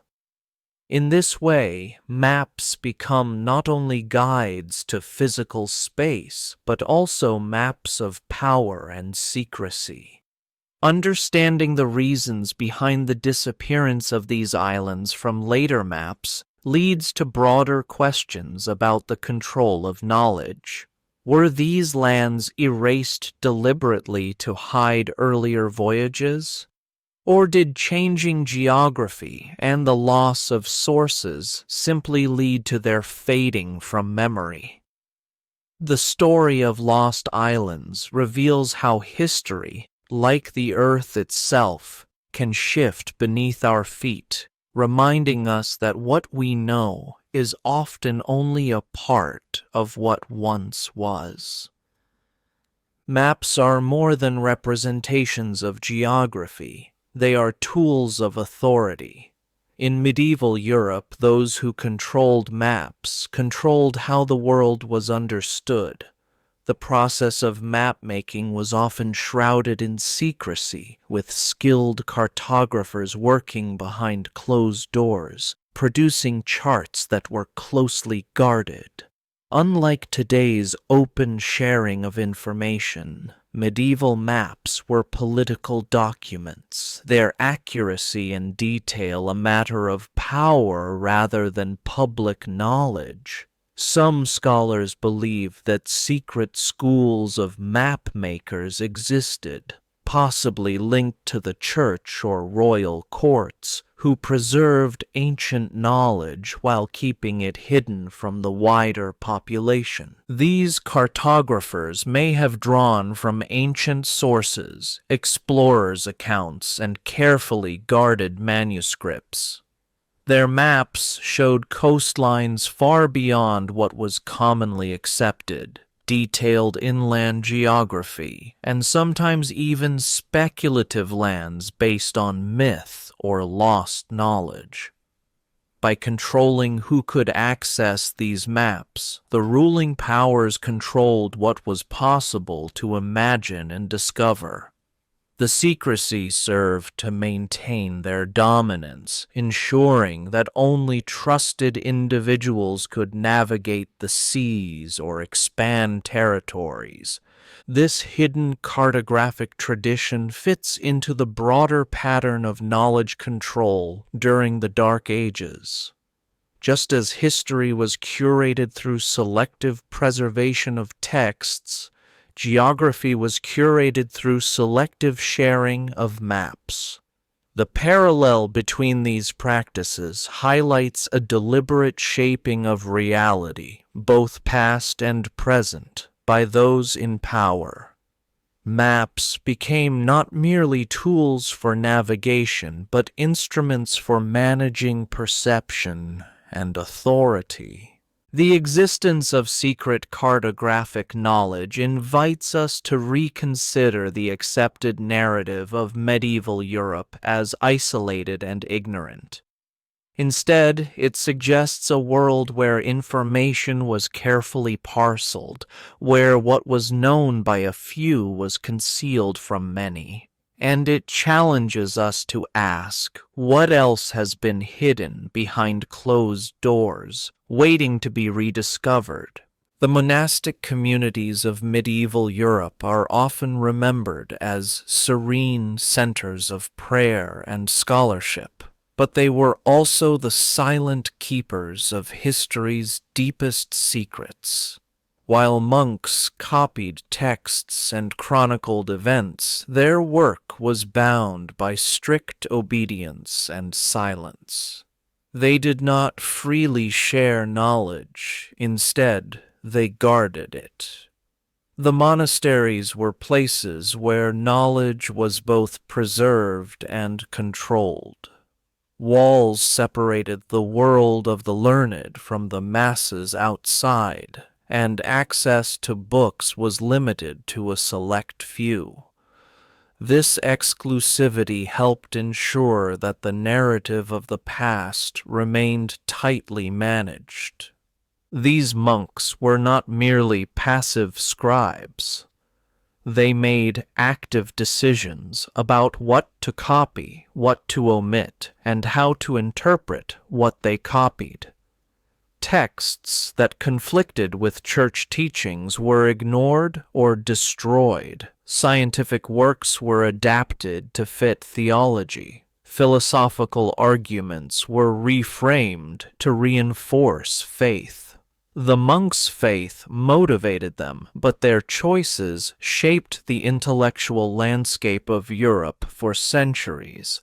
Knowledge was preserved, yes, but it was also filtered, carefully, deliberately. The effects of this control ripple through history. Without alternative accounts or competing narratives, the Church's version of events became the accepted truth. Oral traditions, local histories, and secular records faded or were lost. Over time, people came to accept the curated history as the whole story. This monopoly on memory made questioning difficult and sometimes dangerous. To doubt the official narrative was to challenge not just facts, but faith itself. Yet, within the silent cloisters, small flickers of independent thought survived. Some monks quietly preserved pagan texts. Some copied classical works under the radar. Some sought to understand the world beyond theology. These whispers of curiosity remind us that even in darkness, light can endure. The monasteries were not just prisons of knowledge. They were also its vaults, where the past was hidden and protected, and waiting for the moment when it could be reclaimed. The Church's control over knowledge extended beyond texts to the very language used to express ideas. Classical Latin, once the vibrant tongue of Rome's poets, lawyers, and scholars, gradually gave way to a more specialized form, ecclesiastical Latin. This language, shaped by the needs of liturgy and theology, was narrower in scope and harder to master. It became the exclusive language of clergy and monks, effectively locking most people out of the written record. As local dialects evolved into the early Romance languages, the gap between the educated elite and the common people widened, leaving the vast majority unable to read or write. This linguistic barrier had profound consequences. Even those trained in the Church's schools found ecclesiastical Latin difficult and restrictive. Scientific and philosophical works had to be translated or rewritten in this language, often losing nuance or complexity in the process. Many ancient texts survived only in altered forms, their original meanings obscured or lost. This narrowing of language served to consolidate authority. By limiting who could access texts, the Church maintained control over interpretation and education. The use of ecclesiastical Latin also reinforced the Church's monopoly on learning. Education was not designed to foster open inquiry, but to teach doctrine and obedience. The Roman past became a source of authority, but only insofar as it supported religious and political aims. This selective preservation meant that many aspects of Roman culture, its secular law, its scientific achievements, its diverse philosophies, were downplayed or forgotten. The Church emphasized elements that reinforced Christian teachings and moral order. Civic institutions were replaced by ecclesiastical ones, and the idea of Rome as a Christian empire was promoted over its earlier pagan identity. This rewriting served to legitimize the Church's authority as the rightful heir to Rome's power. Yet the paradox is clear. While Rome was celebrated as a foundation, much of its complexity was erased. The sophisticated urban life, the multicultural society, the republican ideals, all were overshadowed by the rise of spiritual monarchy and clerical rule. The narrative of Rome's continuity became less about historical accuracy and more about constructing a sacred lineage. This reshaping of memory ensured that the Church not only inherited Rome's legacy, but also controlled its meaning. Understanding how Rome's legacy was rewritten helps us see the Dark Ages not as a break from the past, but as a reimagining of it. History was not lost, but curated, with Rome's shadow cast in a way that served new masters. The city of emperors became the city of bishops, and its memory became a tool of power. The preservation of ancient texts in medieval Europe was not always an act of reverence for knowledge itself, but often a means of control. By deciding which works were worth copying and which were to be left behind, the Church and its scribes shaped the intellectual heritage of the continent. Texts were not preserved indiscriminately. Many ancient writings were locked away in monasteries, inaccessible to the public, while others were deliberately excluded or altered to fit doctrinal needs. This selective preservation created a paradox. Knowledge survived, yet was simultaneously constrained. The act of preserving texts was intertwined with power. By controlling access to information, the Church maintained its role as the guardian of truth. Manuscripts that challenged orthodoxy were suppressed, and new works were measured against the standards of faith. This gatekeeping meant that intellectual progress was often slowed, as ideas had to pass through theological filters before being accepted. The result was a fragmented intellectual landscape, where some areas of knowledge flourished while others were left to wither. This paradox also highlights the fragility of human knowledge. What survives is often what those in power deem acceptable. What is lost is sometimes as important as what remains. The medieval curators of knowledge shaped history not only by what they saved, but by what they allowed to fade. Understanding this helps explain the uneven intellectual development of Europe during the Dark Ages and reminds us that the history we inherit is shaped by choices as much as by events. Throughout the long shadow of the Dark Ages, the pursuit of knowledge was not merely a scholarly endeavor, it was a profound act of defiance. To seek understanding beyond sanctioned texts, to observe the natural world with independent eyes, or to question inherited truths was often to step directly into danger.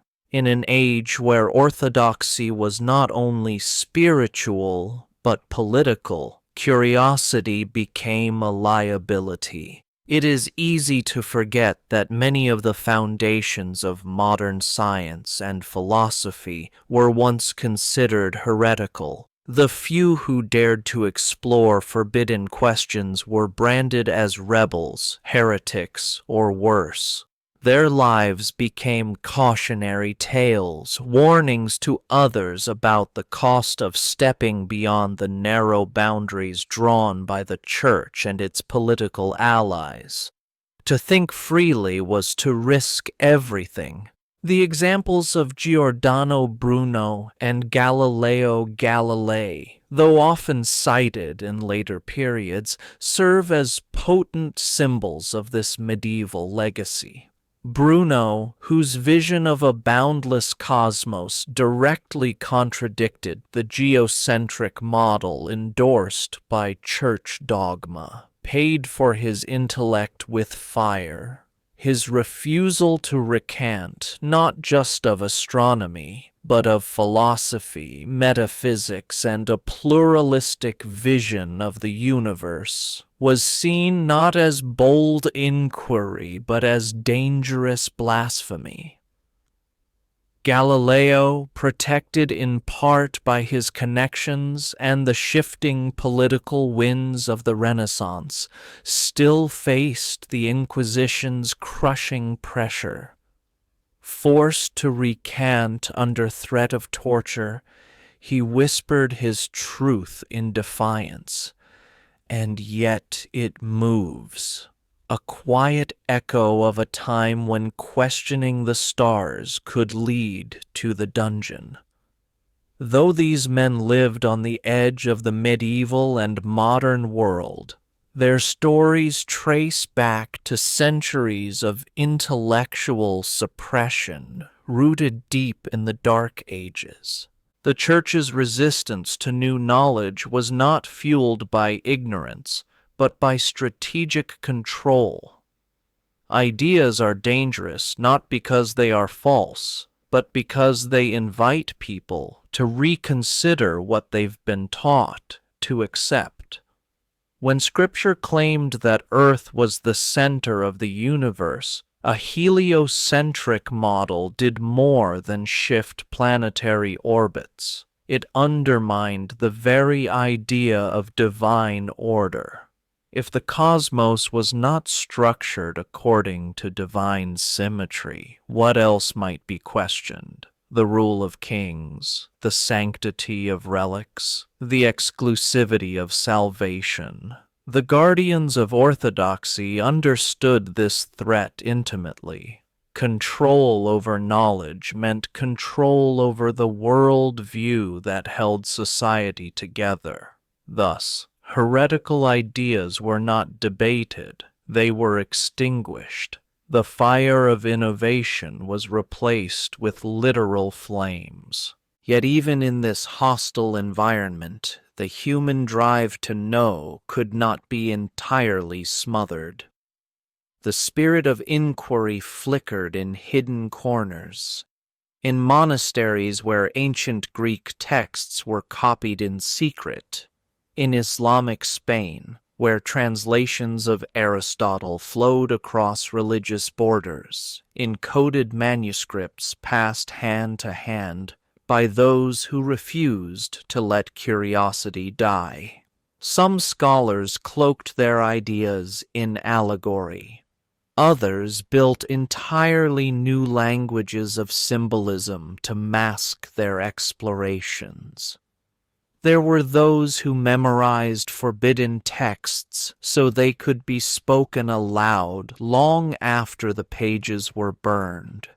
In these small acts of resistance, the torch of knowledge was kept alive. It was not always brilliant or public, but it endured, waiting for safer soil to bloom.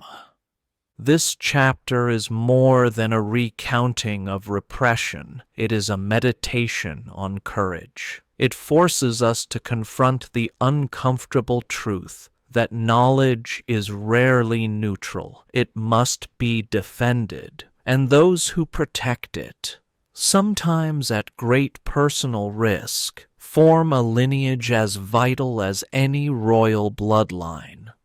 Their sacrifices remind us that truth often comes with a price, and that the ability to ask questions is among the most precious freedoms a society can possess. When we open a book, conduct an experiment, or voice a dissenting opinion, we do so on ground cleared by generations who suffered for such liberties.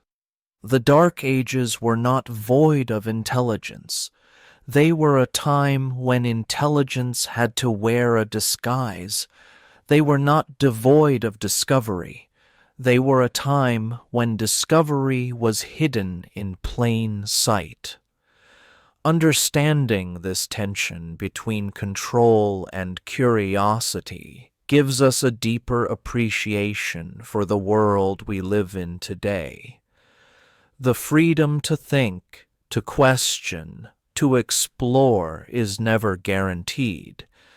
It is earned, protected, and, at times, rediscovered in the ashes of those who burned for knowing too much. In medieval Europe, science was never simply about discovery, it was about survival. The disciplines we now associate with empirical reasoning, astronomy, geography, mathematics, existed under the heavy gaze of religious doctrine. Knowledge was filtered through a theological lens, meaning that ideas were judged not just by their accuracy, but by their alignment with divine truth as defined by the Church. Anything that diverged from Scripture, or even seemed to question the celestial order as described in sacred texts, could be deemed dangerous. Scientific inquiry was a narrow, treacherous path. A scholar who asked the wrong question or offered the wrong answer could find themselves denounced, excommunicated, or worse. It was not the ideas alone that threatened authority. It was what those ideas represented, an alternative source of truth, one that didn't require a pulpit. Mathematics, in particular, reveals the tension between curiosity and conformity. While it was allowed in practical contexts, calculating feast days, designing cathedrals, managing tithes, it was discouraged as a speculative tool. Numbers that once illuminated the mysteries of geometry and motion were confined to ecclesiastically approved functions. Concepts like zero and negative numbers, essential for the development of algebra, were treated with suspicion. Advanced mathematical texts from the Islamic world were slow to penetrate the European intellectual landscape because they came with cultural and philosophical frameworks that didn't fit neatly into Christian cosmology.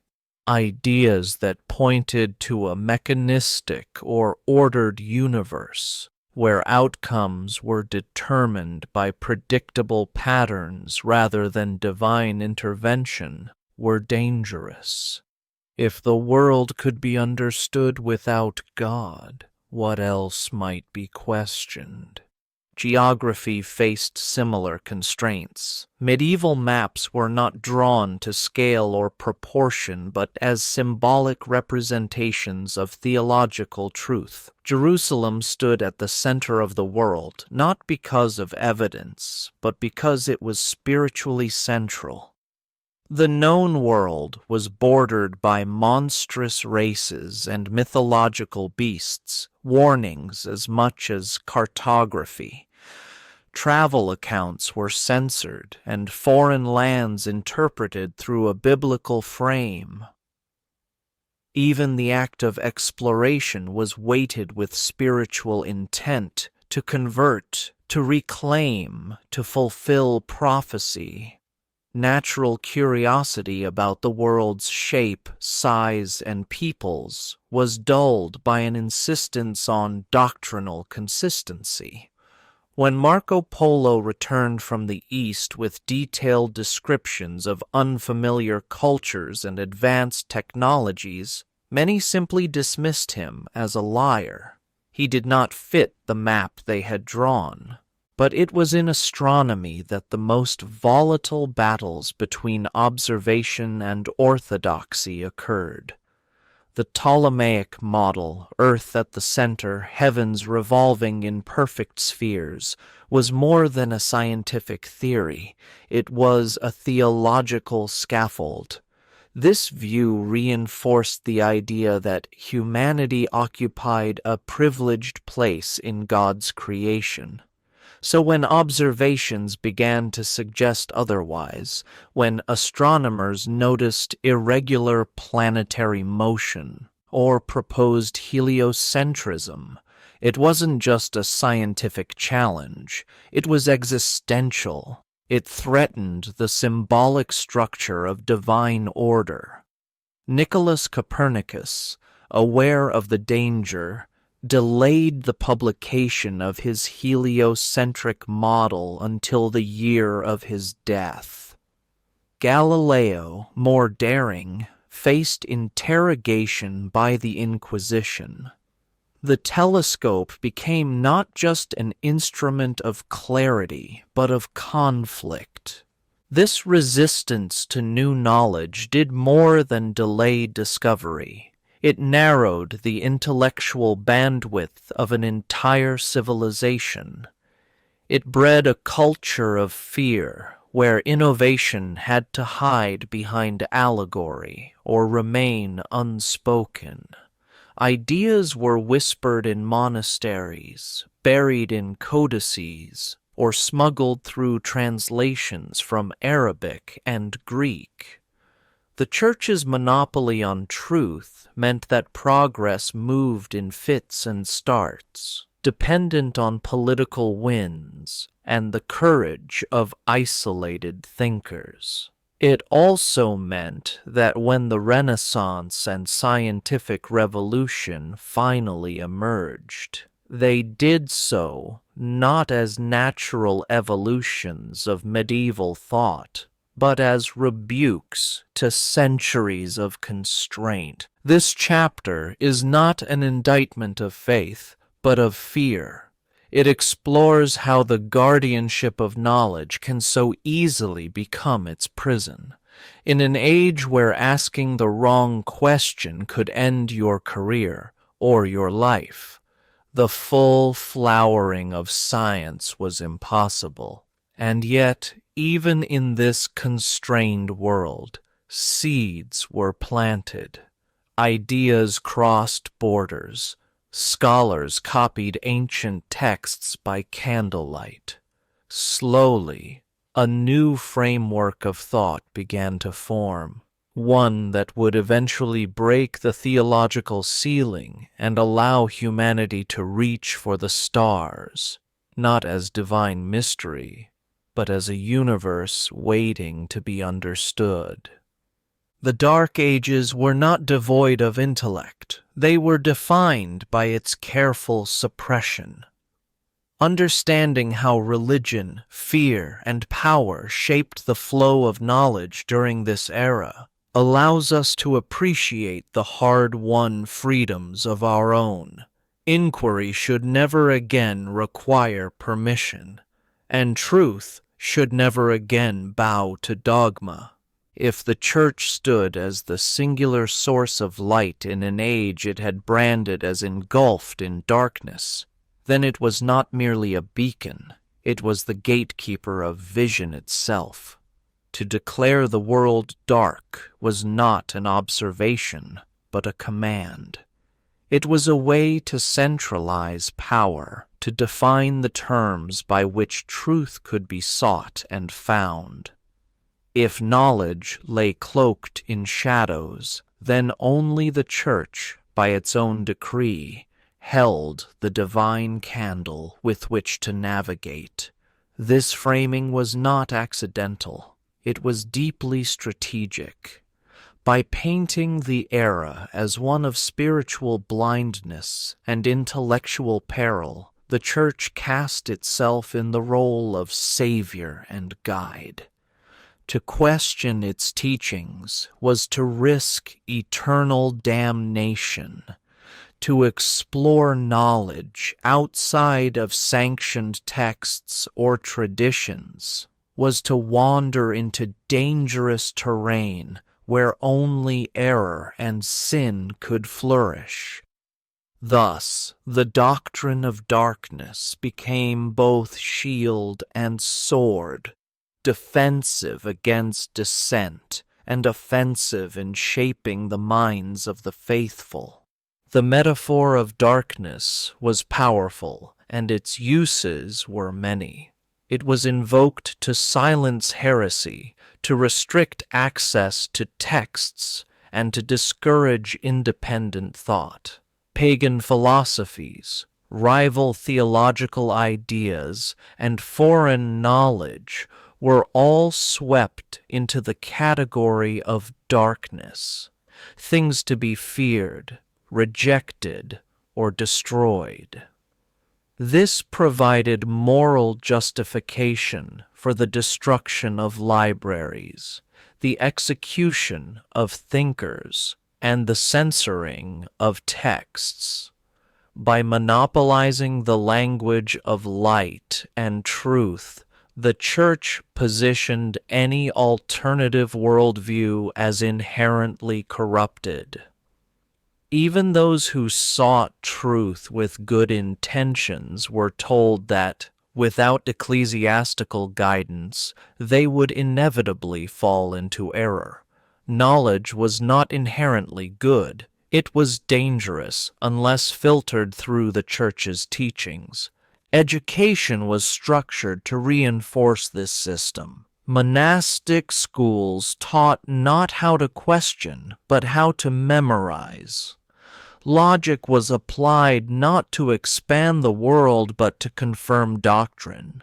Reading and writing were privileges of the clergy, and the materials they used, parchments, ink, time, were costly and closely guarded. Books were chained to monastery walls, and their content often limited to hagiographies, scripture, and approved commentaries. The laity, largely illiterate, depended on the Church not just for salvation, but for any understanding of history, morality, or the natural world. Rituals were conducted in Latin, reinforcing the mystique of knowledge just out of reach. The Church became the architect of worldview, crafting reality as both a spiritual journey and a controlled narrative. But perhaps the most lasting effect of this strategy was how it shaped memory itself. By naming the age dark, the Church not only described it, but created it. The very term, Dark Ages, was a theological construct long before it became a historical label. It suggested that without divine guidance, the world collapsed into chaos, a chaos only the Church could contain. Over time, this narrative ossified into accepted truth. Generations were taught that theirs was an age of regression, that enlightenment would only come with absolute obedience. This distorted perception lingered for centuries, coloring how both contemporaries and later historians viewed the medieval world.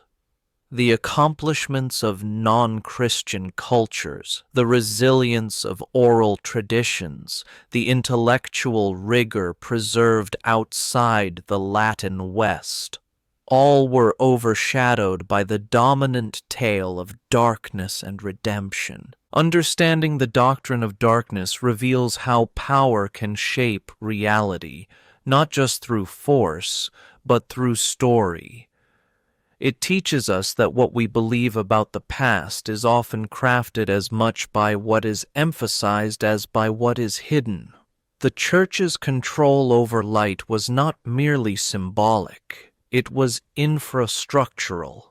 It determined what books were copied, what was taught, what was forgotten, and what was feared. The boundaries of imagination were drawn by those who claimed divine sanction to illuminate or obscure as they saw fit. In controlling the light, the Church controlled the contours of the known world, its histories, its truths, and its futures. This chapter reminds us that narratives are never innocent.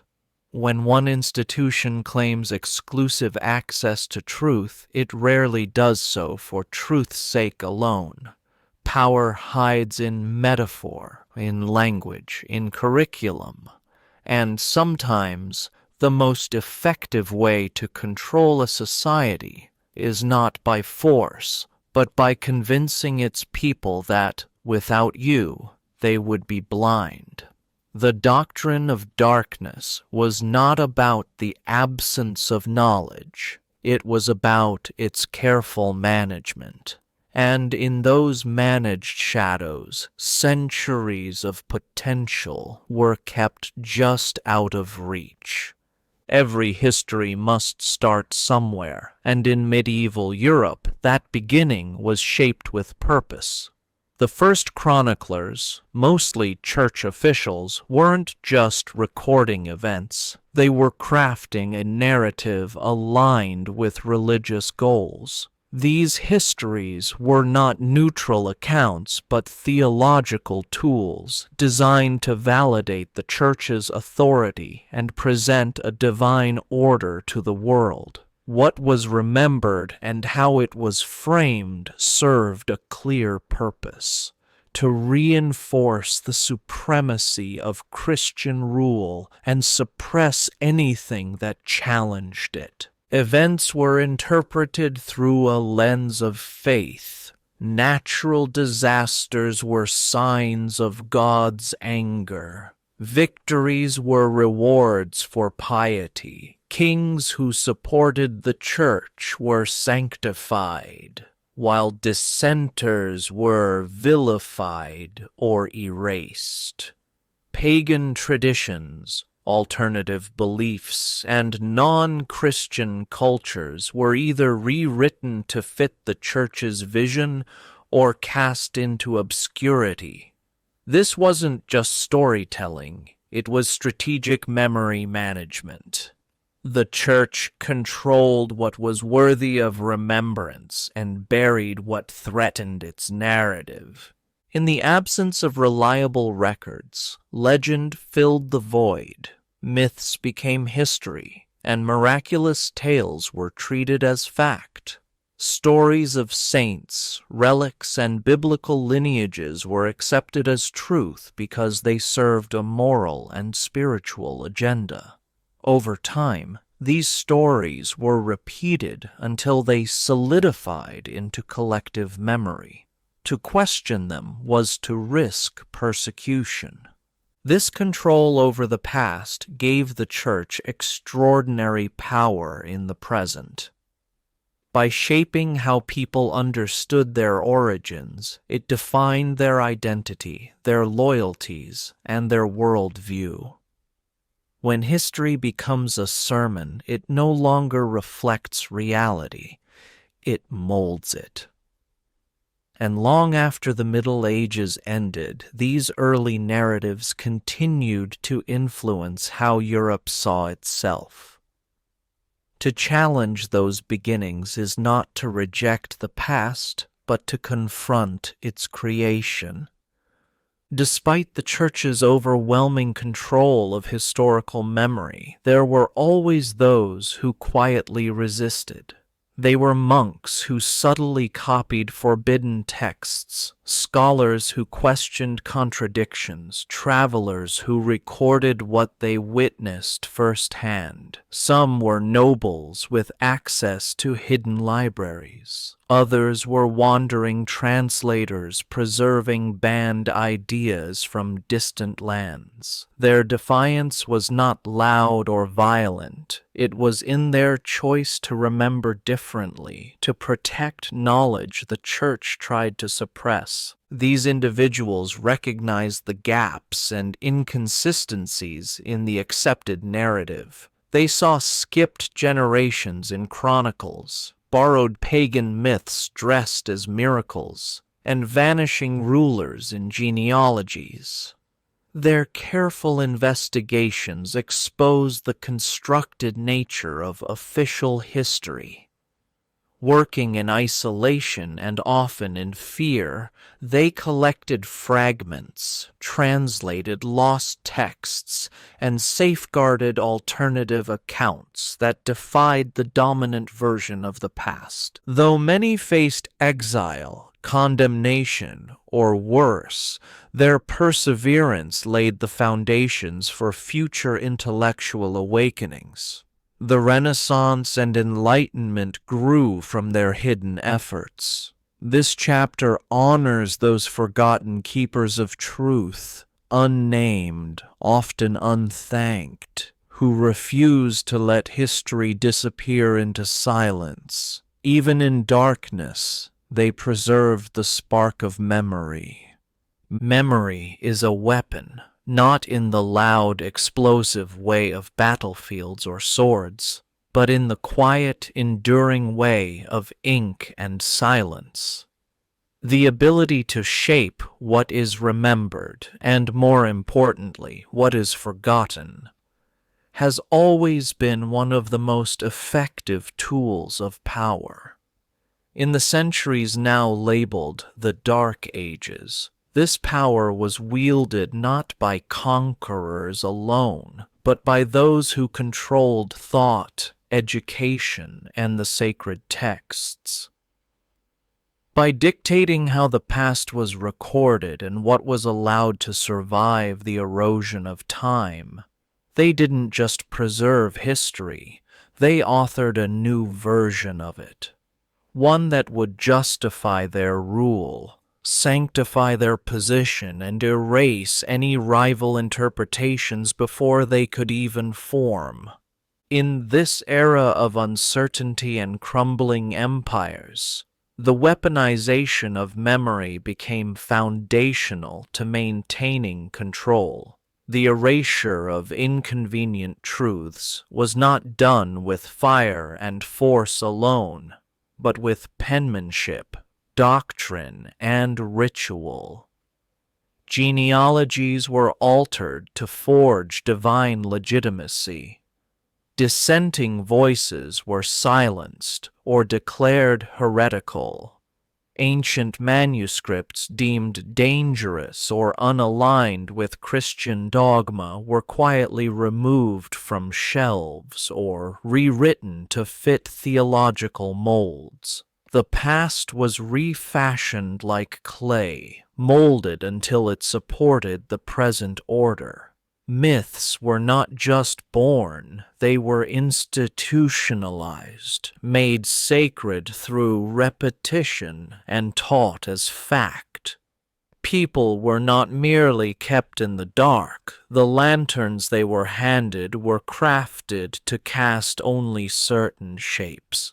This manipulation reached beyond the written word and into every domain of culture and law. What children learned in monasteries, what preachers taught in villages, what rulers invoked to justify their commands, all of it emerged from a history already pruned of its complexity. A new collective identity was formed, rooted in sanctioned truth, obedient myth, and reverence for an authority that claimed both earthly and divine right.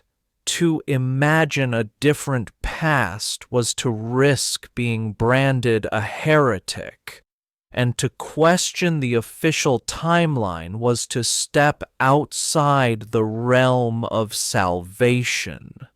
Knowledge became not just a matter of education, but a boundary for the imagination itself. What wasn't remembered couldn't be questioned, and what couldn't be questioned became the unshakable foundation of power. To understand the Dark Ages, then, is not to simply look for what is there, but to listen for what's missing. The blank spaces, the contradictions, the moments where the timeline blurs or breaks apart. These are the footprints of a history carefully managed. The Church, with its cloisters and archives, became not just the guardian of the soul, but the keeper of time itself. They did not need to burn every opposing idea. They only needed to decide which memories were allowed to endure. And so memory, once a bridge to the past, became a wall protecting the present. When history becomes a curated story, told by those who benefit most from it, it ceases to be a record and becomes a form of rule. The weaponization of memory during the Dark Ages is not just a medieval phenomenon. It's a reminder. The ones who write the past still shape our future. Between roughly 614 and 911 CE, Europe presents an extraordinary silence in its historical record, so profound and unsettling that it has been dubbed by some scholars as the Hollow Centuries. These nearly 300 years stand like a fog bank in the timeline of the West, a dense and baffling absence that defies expectations for a continent so deeply entwined with the ancient and modern world. Where one might anticipate the chronicling of wars, monarchies, trade routes, inventions, and civic milestones, one finds instead a haunting quiet. Documents grow sparse, kings vanish into obscurity, empires appear to stagnate or dissolve with little explanation. And some events that should anchor the timeline are either misdated, duplicated under different names, or conspicuously missing altogether. The deeper one digs into the manuscripts that survive from this era, the more the confusion compounds. The language shifts without clear precedent. Names appear that seem anachronistic, and entire generations pass in the chronicles without detail, just the echo of names and dates, with no substance in between. This troubling silence has given rise to one of the most controversial and provocative ideas in modern historiography, the phantom time hypothesis. First proposed in the late 20th century by German historian Heribert Illig, this theory suggests that between 614 and 911 CE, up to 300 years of history were either fabricated, misdated, or never actually occurred. According to this hypothesis, events like the reign of Charlemagne were not merely embellished, but possibly invented to fill a chronological vacuum. While most mainstream historians reject this theory on methodological grounds, its popularity persists, not because of its proof, but because of the unresolved questions it raises. How could 3 centuries pass with so little verifiable documentation? Why do the architectural, cultural, and technological developments of 10th century Europe bear so close a resemblance to those of the 7th? And why do records from the Islamic caliphates, the Byzantine Empire, and the Tang dynasty during the exact same time frame remain so detailed and uninterrupted? The Hollow Centuries become even more enigmatic when we consider this global contrast. In Baghdad, scholars were translating Greek philosophy into Arabic, preserving and expanding upon the knowledge of antiquity. In Chang'an, the Tang court flourished with poetry, astronomy, and engineering. Even Constantinople, often seen as Europe's eastern cousin, maintained a relatively steady chronicle of events during this time. Yet Western Europe, supposedly under the early Carolingians and Merovingians, offers a skeletal narrative, often recorded by monks centuries after the fact. The discrepancy raises more than suspicion.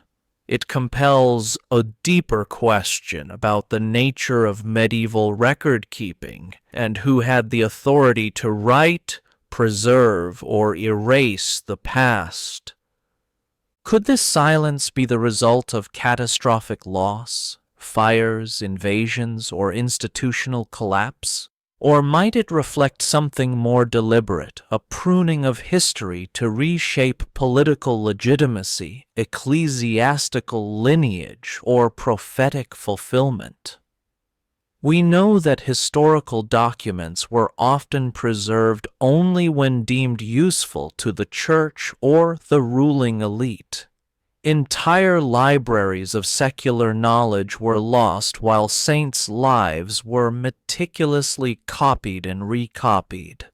The possibility that the medieval timeline was manipulated intentionally or otherwise highlights just how fragile the scaffolding of our historical knowledge can be. The hollow centuries may never be fully resolved, but they stand as a stark reminder that history is not a seamless scroll, but a patchwork stitched together by human hands. And when enough hands with enough power control the needle, entire centuries can be made to disappear, leaving behind only the thinnest of threads to mark where time was once supposed to have passed. If history is written by the victors, then the victors of the Dark Ages had more than just the quill. They controlled the parchment, the ink, and even the language in which the story was told. In post-Roman Europe, power did not merely shift from emperors to kings or generals, but to those who could craft and maintain a coherent worldview, the Church and its allied monarchies. They inherited a fractured continent teetering on the edge of cultural dissolution, and they knew that to solidify control, they would need to do more than conquer bodies. They would need to conquer memory. The past became a tool of the present, molded not to reflect what had happened, but to affirm what was now deemed right, sacred, and unchangeable. By emphasizing divine providence, spiritual destiny, and moral order, this new narrative cast its authors as the rightful heirs of Rome's legacy, but with a celestial mandate. They were not just rulers, they were ordained. And in such a framework, there was no room for dissent, nuance, or contradiction. The construction of this sacred history required more than inspiration. It demanded silence, the voices that might have told different stories of local gods, matriarchal lineages, folk heroes, regional kings, or even philosophical skeptics were systematically pushed to the margins or erased entirely. Oral traditions were dismissed as superstition. Pagan histories were labeled heretical. Records in vernacular tongues were ignored or translated with bias. A tapestry of diverse human experience was reduced to a single thread, one church, one truth, one vision of the past. The effect was a deep narrowing of collective memory. Where once there may have been a pluralistic landscape of belief and identity, there now stretched a seemingly uniform narrative that reached from village sermons to royal courts, all speaking the same historical liturgy. It was brilliant in its design and devastating in its cost. This narrowing of the historical lens did more than impoverish the record. It made the surviving story feel inevitable. By eliminating alternate versions of the past, those in power could argue that no other future was ever possible. The divine right of kings was not just a belief, it was history. The supremacy of the church was not a matter of debate, it was historical fact. In this climate, questioning the past meant questioning God, and so few did. The result is a medieval history that, even today, remains lopsided. What we often take as the full story is, in truth, a carefully curated fragment. The world of medieval women, peasant resistance, local pagan belief systems, and minority cultures survives only in whispers, often filtered through the disdain or confusion of the chroniclers who recorded them. Modern historians face an enormous challenge when approaching this era. They must read between the lines, cross-reference ecclesiastical texts with archaeological remains, and triangulate European silence with foreign clarity, whether from Byzantine bureaucrats, Arabic scientists, or Chinese diplomats. But even more important than uncovering new sources is developing a willingness to challenge old ones. The danger lies not just in the information that was lost, but in the assumptions we still carry about what was true. How much of medieval history do we accept because we have no other choice? And how often has the Church's story of the past been repeated so many times that it no longer feels like a story, but like reality itself? This chapter is a reminder that history is rarely neutral. It is often shaped as much by what is omitted as by what is preserved. Every burned manuscript, every forbidden book, every silenced voice is part of a larger design, one that transformed the past into a cathedral of unquestioned authority. If we are to understand what really happened during the Dark Ages, we must first admit that much of it was never meant to be understood at all. The first step is not just to uncover the truth, but to recognize who decided which truths were allowed to survive. The Church's grip on history during the Dark Ages was not simply about guarding scrolls or copying manuscripts. It was about shaping how reality itself was perceived, remembered, and retold. What survived into posterity wasn't raw fact. It was filtered meaning, stories told with divine intent. Chronicles were framed as moral lessons, not neutral reports. A famine wasn't caused by crop failure or shifting climate patterns. It was a sign of God's wrath. A successful battle wasn't due to strategy or terrain. It was divine favor. Kings rose not through cunning or bloodlines, but because God willed it. This theological interpretation of events didn't just reflect belief, it enforced it. When every occurrence was wrapped in providential logic, there was little room for human complexity or dissenting viewpoints. The world was a stage upon which God's will played out, and the Church held the script. This framework had far-reaching consequences. In elevating divine causality, it discouraged curiosity. Why investigate the real causes of a plague if it was already understood as punishment for collective sin?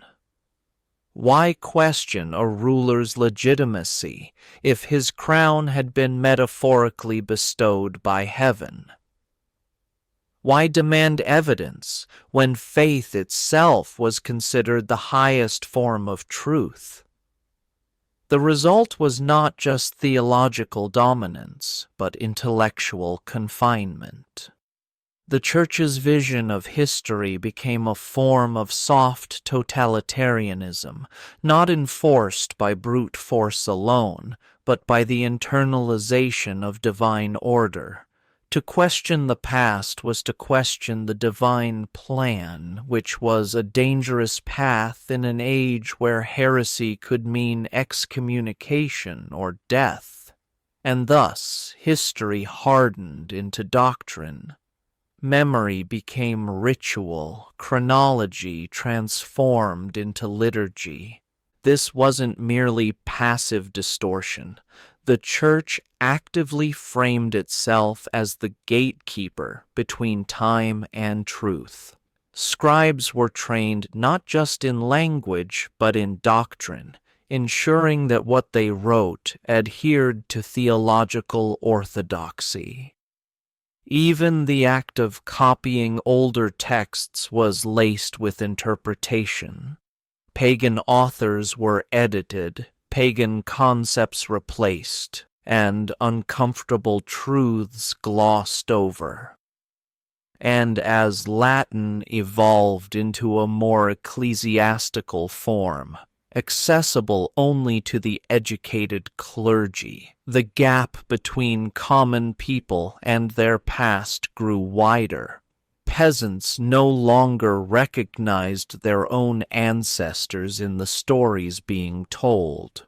The histories they heard from pulpits and monasteries belonged to saints, popes, and emperors, not to the shepherd, the widow, or the artisan.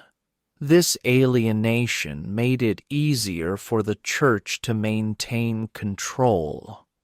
People stopped asking who they had been. They accepted who they were told to be. Yet within this tightly controlled framework, not every chronicler was simply a tool of power. Some, in their own way, attempted to observe with care and preserve what they could. A few even hinted at tensions between faith and fact. In the margins of manuscripts, subtle notes appear, dates corrected, names questioned, events placed under quiet scrutiny. These were small acts of defiance, often overlooked or hidden.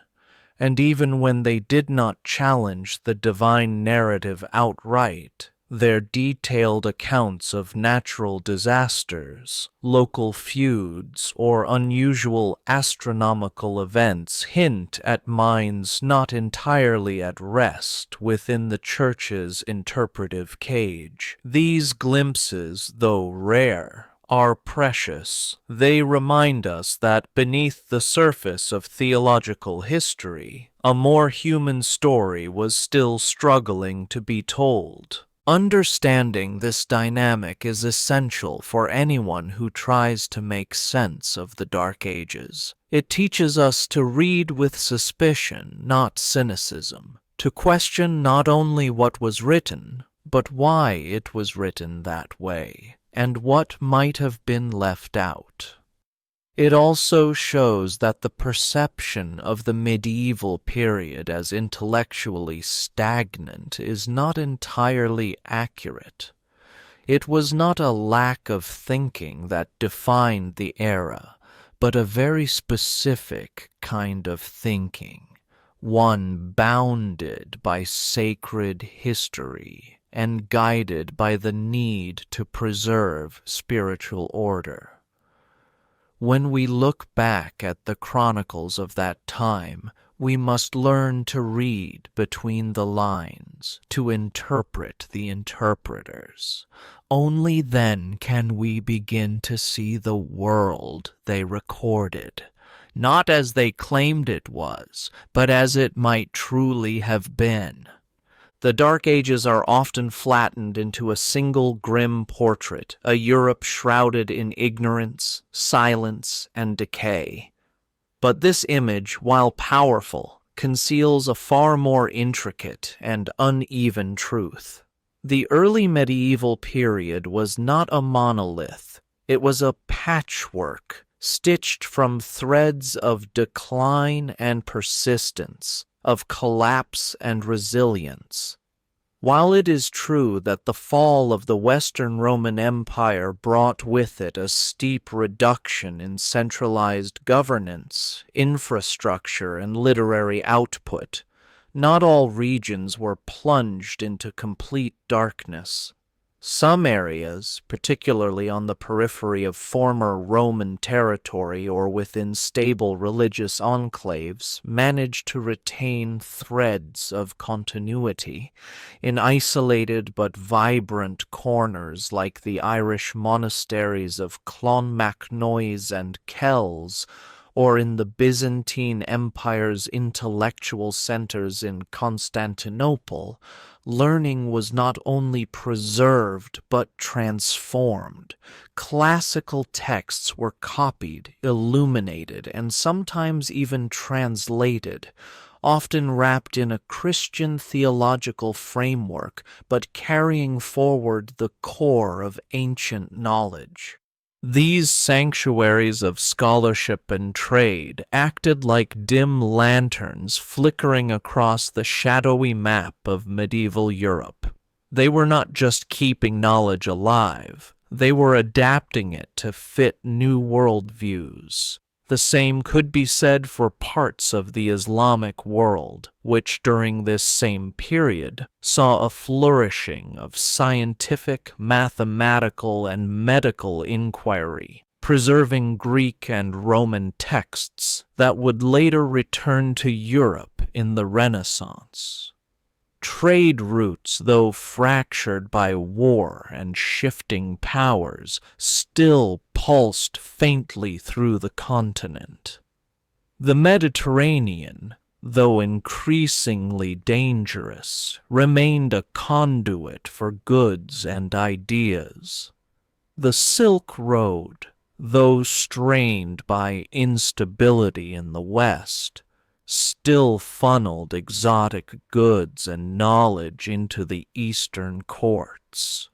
In cities like Cordoba, under Islamic rule, literacy and scientific discourse remained vibrant while much of northern Europe stumbled through feudal fragmentation. Yet for every pocket of preservation there were vast stretches of silence. Most of Western and Central Europe experienced immense disruptions in daily life. Political authority became hyper-localized, often violent and unstructured. The old Roman roads crumbled. Cities shrank or were abandoned, and the flow of ideas slowed to a trickle. Literacy became the privilege of the clergy, and even then it was limited by theological boundaries. Education was less about inquiry and more about recitation of doctrine. Artistic expression narrowed. Legal codes became localized and inconsistent. Disease, famine, and war further fractured already vulnerable populations. Life became a constant negotiation with uncertainty. For the vast majority of people living during this time, peasants, artisans, and lesser nobility, the world was indeed darker, not just metaphorically, but physically, economically, and intellectually. This disparity in experience is essential to understanding the real nature of the Dark Ages. The label itself, dark, comes not from those who lived through it, but from the Renaissance thinkers who saw themselves as the rebirth of civilization. looking back across centuries of what they perceived as stagnation. But the truth is that the early Middle Ages contained both regression and genesis. It was a time when knowledge was not entirely lost, but hidden, transformed, or held within fragile walls. It was an age of contradictions, sacred texts illuminated in gold even as cities fell to ruin, isolated scholars preserving Aristotle while villages regressed to barter economies, oral traditions flourishing even as written records faded. This unevenness reveals that history is never uniform. Great epochs are not defined by a single characteristic, but by the tension between what is falling and what is rising.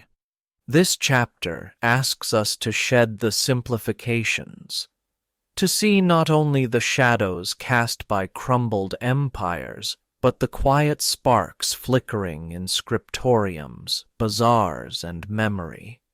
The Dark Ages were not uniformly dark. They were a twilight, a time of dim light, scattered stars, and a sky waiting for sunrise.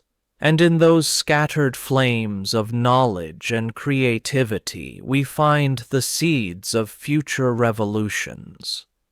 The Renaissance did not come from nowhere. It emerged, slowly and unevenly, from these very ashes. Understanding this helps us respect the people of that time, not as passive survivors of darkness, but as guardians of a flickering flame, keeping watch until the light returned. As we reach the end of this long and shadowed journey through the centuries once labeled the Dark Ages, a quiet but powerful truth stands before us. History is not a static archive, nor a neutral recording of events, but a story shaped by those who had the authority, the means, and the motive to preserve it in their own image. Behind every chronicle lies a choice: what to include, what to omit, and what to shape into legend. What we have inherited is not a clean window into the past, but a stained glass rendering, colored by politics, faith, fear, and survival. The silences we've explored are not empty, they are telling. Every blank space on the map, every missing name, every overwritten year points to a deliberate act of curation. This was not the natural decay of time. It was the architecture of memory itself, designed by those who understood that to control history was to control identity, authority, and even the future. The Dark Ages, as we now understand them, were not defined by a simple absence of progress or enlightenment. They were marked by a potent form of control over knowledge, language, memory, and imagination. The Church and the ruling elites of the time did not merely preserve information. They selected which fragments of antiquity were worthy of survival and which were to be buried. They crafted a historical narrative that framed their dominance as natural and divinely ordained. Alternative ways of knowing, remembering, and understanding the world were pushed into the shadows. Philosophies that did not conform to theology were silenced. Stories that did not reinforce the official narrative were erased. Languages that were not Latin were left unwritten. Yet even within this enforced darkness, something remarkable happened. Remnants of ancient thought endured. in the marginalia of manuscripts, in the architecture of forgotten towns, in the myths whispered among commoners, the past persisted, not in clarity, but in fragments, waiting to be rediscovered. What we have uncovered in this series is not just a re-evaluation of a misunderstood era, but a lesson in how power shapes perception. The past is not a single story. It is a web of competing truths, many of which were severed before they could fully form. To engage with history honestly, we must be willing to confront its distortions. We must examine the motives behind the narratives, the gaps between what was and what was allowed to be. The so-called Dark Ages teach us not only about the fragility of knowledge, but also about its resilience. Even when filtered, bent, or buried, the human need to remember, accurately or not, remains irrepressible. This tale is not a condemnation of religion, nor a dismissal of the beauty that did exist during those centuries. It is instead a meditation on the price of narrative monopoly. When only one voice is allowed to speak, even truth can become a kind of silence. But the resilience of forgotten wisdom, the survival of suppressed voices, and the enduring presence of mystery remind us that the past cannot be fully erased.